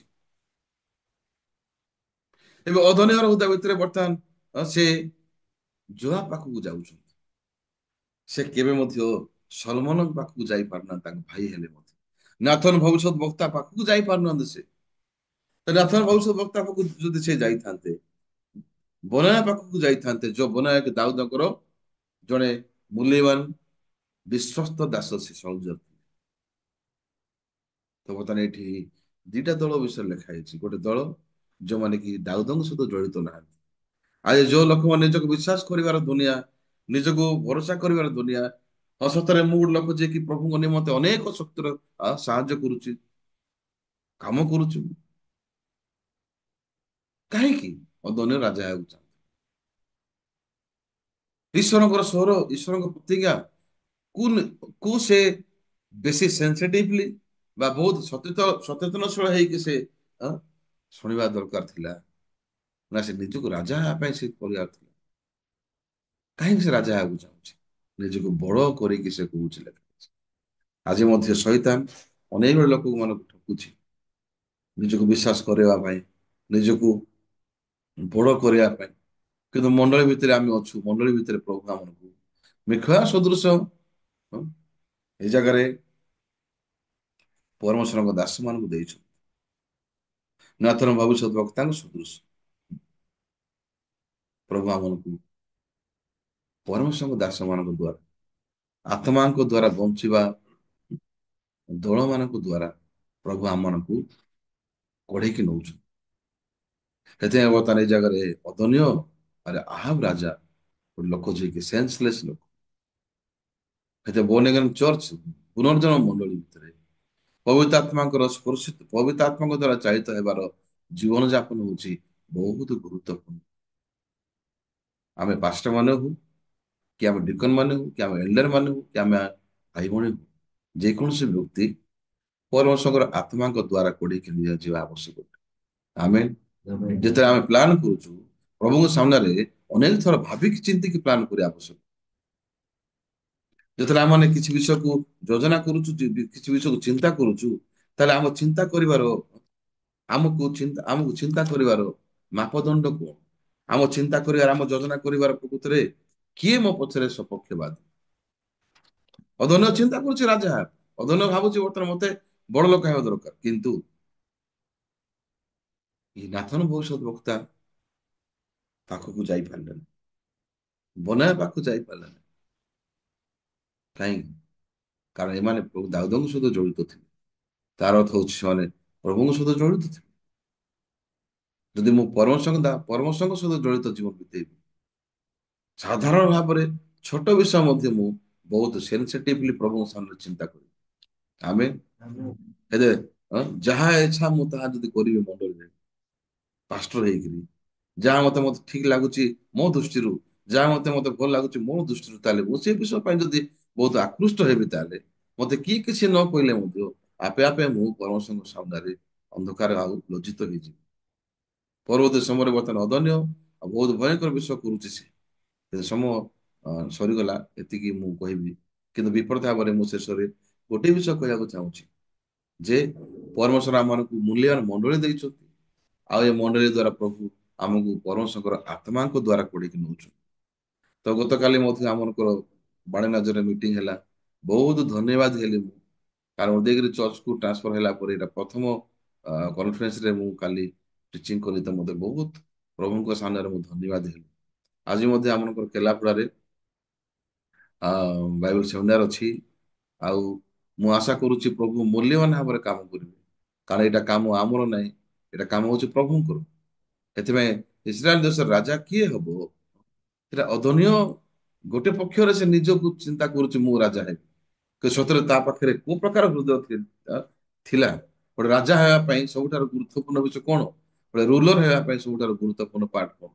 ଈଶ୍ୱର ଯୋଜନା କରିବା ଆବଶ୍ୟକ, ଈଶ୍ୱର ନିଷ୍ପତ୍ତି ନେବା ଆବଶ୍ୟକ, ଈଶ୍ୱର ପ୍ରତିଜ୍ଞା ଦେବା ଆବଶ୍ୟକ। ଆମେ ପରମେଶ୍ୱର ଇଚ୍ଛା କଲେ ରାଜା ହେବା ଆବଶ୍ୟକ। ଆମେ କଣ ନିଜେ ନିଜେ ପାଷ୍ଟର ହେଇପାରିବା, ନିଜେ ନିଜେ ଏଲ୍ଡର ହେଇପାରିବା, ନିଜେ ନିଜେ ଡିକନ ହେଇପାରିବା, ନିଜେ ନିଜେ କଣ ବ୍ରଦର ସିଷ୍ଟର୍ସ ହେଇପାରିବା? ପ୍ରଭୁ ଆମମାନଙ୍କୁ ମୂଲ୍ୟବାନ ଭାବରେ ଅନୁଗ୍ରହ ଦେଇଛନ୍ତି, ଚର୍ଚ୍ଚ ଭିତରେ ଏ ପଦବୀ ଦେଇଛନ୍ତି। ସେଥିପାଇଁ ପରମେଶ୍ୱର ସାମ୍ନାରେ ଏଇଟା ବହୁତ ଧନ୍ୟବାଦର ବିଷୟ, ଥ୍ୟାଙ୍କଫୁଲ ମ୍ୟାଟର ଯେ ପ୍ରଭୁ ଆମକୁ ବ୍ୟବହାର କରୁଛନ୍ତି। ୟା ଦ୍ୱାରା ମୁଁ କେବେ ଗର୍ବିତ ହେଇପାରିବି ନାହିଁ, ୟା ଦ୍ୱାରା ମୁଁ ନିଜକୁ କେବେ ଅ, ବଡ ଲୋକ ମୁଁ ବୋଲି କହିପାରିବି ନାହିଁ। କିନ୍ତୁ ବର୍ତ୍ତମାନ ଦାଉଦ ସହିତ ସଂଯୁକ୍ତ ହେଇକି ବା ପରମେଶ୍ୱରଙ୍କର ବାକ୍ୟ ସହିତ ସଂଯୁକ୍ତ ହେଇକି ବଞ୍ଚିବାର ଜୀବନ ଯାପନ, ଆମର ପାଷ୍ଟର ମାନଙ୍କୁ ମୁଁ ସଦାବେଳେ ମୁଁ ବର୍ଣ୍ଣନା କରିଥାଏ। ସେଥିପାଇଁ କୋଉ ପାର୍ଟରେ ଆମକୁ ଶିକ୍ଷା ଦରକାର? ନିଜକୁ ବିଶ୍ୱାସ କରିବାର ମାପଦଣ୍ଡ, ନିଜେ ଭଲ କରୁଛି ସେବା କାମ, ଠିକ ଠାକ ଚାଲିଛି, କିଏ କିଛି ମତେ କହୁନାହିଁ, ମୁଁ ପ୍ରକୃତିରେ ମୋର ଏଇ ଚର୍ଚ୍ଚର ମୁରବୀ, ଏଇ ବିଷୟ ଗୁଡାକ ମୋ ପାଖରେ ଜମା ଆଦୌ ବଞ୍ଚିବା ଉଚିତ ନାହିଁ। ଏ ସମସ୍ତ ବିଷୟ ମୋ ଠାରୁ ବାହାରେ ବାହାର ହେବା ଦରକାର। ଆମେ ଅଦନୀୟ ପ୍ରଭୁଙ୍କ ସାମ୍ନାରେ ସଠିକ ଭାବରେ ତା ଚେତା ନାହିଁ, ସେଥିପାଇଁ ସେ ଜୟା ପାଖକୁ ଯାଉଛି ସେ ପଚାରିବା। ସେଥିପାଇଁ ମୁଁ ଆଶା କରୁଛି ପରମେଶ୍ୱରଙ୍କ ସାମ୍ନାରେ ଯେପରି ଆମେ ସଠିକ ଭାବରେ ଆମେ ଚେତାଶୀଳ ହେଇକି ବଞ୍ଚିବୁ। ଯେମିତି ଅଦନ୍ୟ ଏ ଜାଗାରେ ଜୟା ପାଖକୁ ଯାଉଛି, ଅବିୟଥର ଯାଜକ ପାଖକୁ ଯାଉଛି, କିନ୍ତୁ ଔଦନ୍ୟ ପକ୍ଷରେ ନଥିବା ଲୋକମାନେ କହୁଛନ୍ତି କିଏ? ବନାଏ, ନାଥନ ଭବିଷ୍ୟତ। ସେଥିପାଇଁ ଏ ବନାୟ ଯିଏକି ସେ ହଉଛନ୍ତି ଦାଉଦଙ୍କର ସେ ସୋଲଜର, ଗୋଟେ ବିଶ୍ୱସ୍ତ ସୋଲଜର ସେ। ସେଥିପାଇଁ ମୁଁ ଆଶା କରୁଛି ଯେପରି ଆମମାନେ ପ୍ରଭୁଙ୍କ ସାମ୍ନାରେ ଆମମାନେ ଆମର ସମୟକୁ କଟେଇବା। ଆଉ ଆଜି କନଫରେନ୍ସ ପାଇଁ ମୁଁ ମଣ୍ଡଳୀକୁ ଅନୁରୋଧ କରୁଛି, ସମସ୍ତେ ପ୍ରାର୍ଥନା କରିଦିଅନ୍ତୁ ଯେପରି ପ୍ରଭୁଙ୍କର ଯୋଜନା ଅନୁସାରେ ଲୋକମାନେ ଆସିକି ବାକ୍ୟ ଶୁଣିବେ, ସୁସମାଚାର ଶୁଣିକି ସେମାନେ ଉଦ୍ଧାର ପାଇବେ। ସେଥିପାଇଁ ସମସ୍ତଙ୍କୁ ବେଶୀ ଧନ୍ୟବାଦ, ପ୍ରଭୁଙ୍କର ଗୌରବ ପ୍ରଶଂସା ହଉ। ଆଜି ଏତିକି କହିକି ସରେଇବା, ପ୍ରାର୍ଥନା କରିବା। ପରମେଶ୍ୱର ଧନ୍ୟବାଦ ଦଉଛୁ, ତୁମର ଗୌରବ ପ୍ରଶଂସା ହଉ ପ୍ରଭୁ। ତୁମେ ଆମମାନଙ୍କୁ ବହୁତ ମୂଲ୍ୟବାନ ଭାବରେ ମଣ୍ଡଳୀ ଦେଇଛ, ଯୋଉ ମଣ୍ଡଳୀ ଭିତରେ ପ୍ରଭୁ ତୁମେ ଆମ ପାଇଁ କାମ କରୁଅଛ। ତୁମେ ତମର ପ୍ରତିଜ୍ଞାକୁ ସଫଳ କରିବା ପାଇଁ ତୁମେ ନିଜେ ବିଶ୍ୱସ୍ତ ଭାବରେ ପ୍ରତ୍ୟେକ ବିଷୟ ତୁମେ କରୁଛ। ଆଉ ପ୍ରଭୁ ଆଜି କେଲାପଡାରେ ବାଇବେଲ ସେମିନାର ଅଛି, ତୁମେ ଆଶୀର୍ବାଦ କର, ତୁମେ ମନେ ପକାଅ। ହଁ ପ୍ରଭୁ, ତମର ଯୋଜନା ଅନୁସାରେ ପ୍ରଭୁ, ତମ ପ୍ରତୀକ ଅନୁସାରେ ପ୍ରଭୁ ଏ ସେମିନାରକୁ ଆମମାନେ ଯାଉଛୁ। ସେଥିପାଇଁ ଆମମାନେ କାମ କିଛି କରୁନୁ, କିନ୍ତୁ ପରମେଶ୍ୱର ତୁମେ ସମସ୍ତ ବିଷୟ କରିଅଛ। ସେଥିପାଇଁ ତମର ତମର ଲାଭ ପାଇଁ ତୁମେ ଆତ୍ମାମାନଙ୍କୁ ପଠାଅ। ଆଜି ପରି ଦିନ ସାରା ପ୍ରଭୁ ସୁଷମାଚାର ପ୍ରଚାରିତ ହବ, ସେଥିପାଇଁ ତମେ ଆମକୁ ଅନୁଗ୍ରହ କର। ପ୍ରତ୍ୟେକ ଚର୍ଚ୍ଚର ଭାଇ ଭଉଣୀଙ୍କୁ ତମେ ଅନୁଗ୍ରହ କର, ମନେ ପକାଅ ପ୍ରଭୁ, ଯେ ଯୋଉ ଜାଗାରେ ମଧ୍ୟ ଅଛନ୍ତି ତୁମେ ତାଙ୍କୁ ଆଶୀର୍ବାଦ କର। ଆଉ ପବିତ୍ର ଆତ୍ମା ଦ୍ୱାରା ଚାଳିତ ହେବା ପାଇଁ ତମେ ତାଙ୍କୁ ଅନୁଗ୍ରହ ଦିଅ। ଦିନ ସାରା ତମେ ଆମକୁ ପଢେଇକି ନିଅ ବୋଲି ଧନ୍ୟବାଦ ଦେଇ ଏ ପ୍ରାର୍ଥନା ଯୀଶୁ ଖ୍ରୀଷ୍ଟଙ୍କ ନାଁରେ ମାଗିଲୁ, ଆମେନ।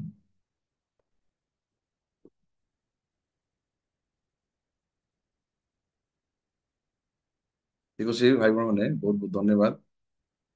ଆଉ ସମସ୍ତଙ୍କୁ ଅନୁରୋଧ କରୁଛି ଆଜି ପାଇଁ ପ୍ରାର୍ଥନା କରିଦିଅନ୍ତୁ। ଆଉ ଆପଣମାନେ ମଧ୍ୟ ଯୋଉ ଜାଗାରେ ଅଛନ୍ତି ସୁଷମାଚାର ପ୍ରଚାର କରନ୍ତୁ।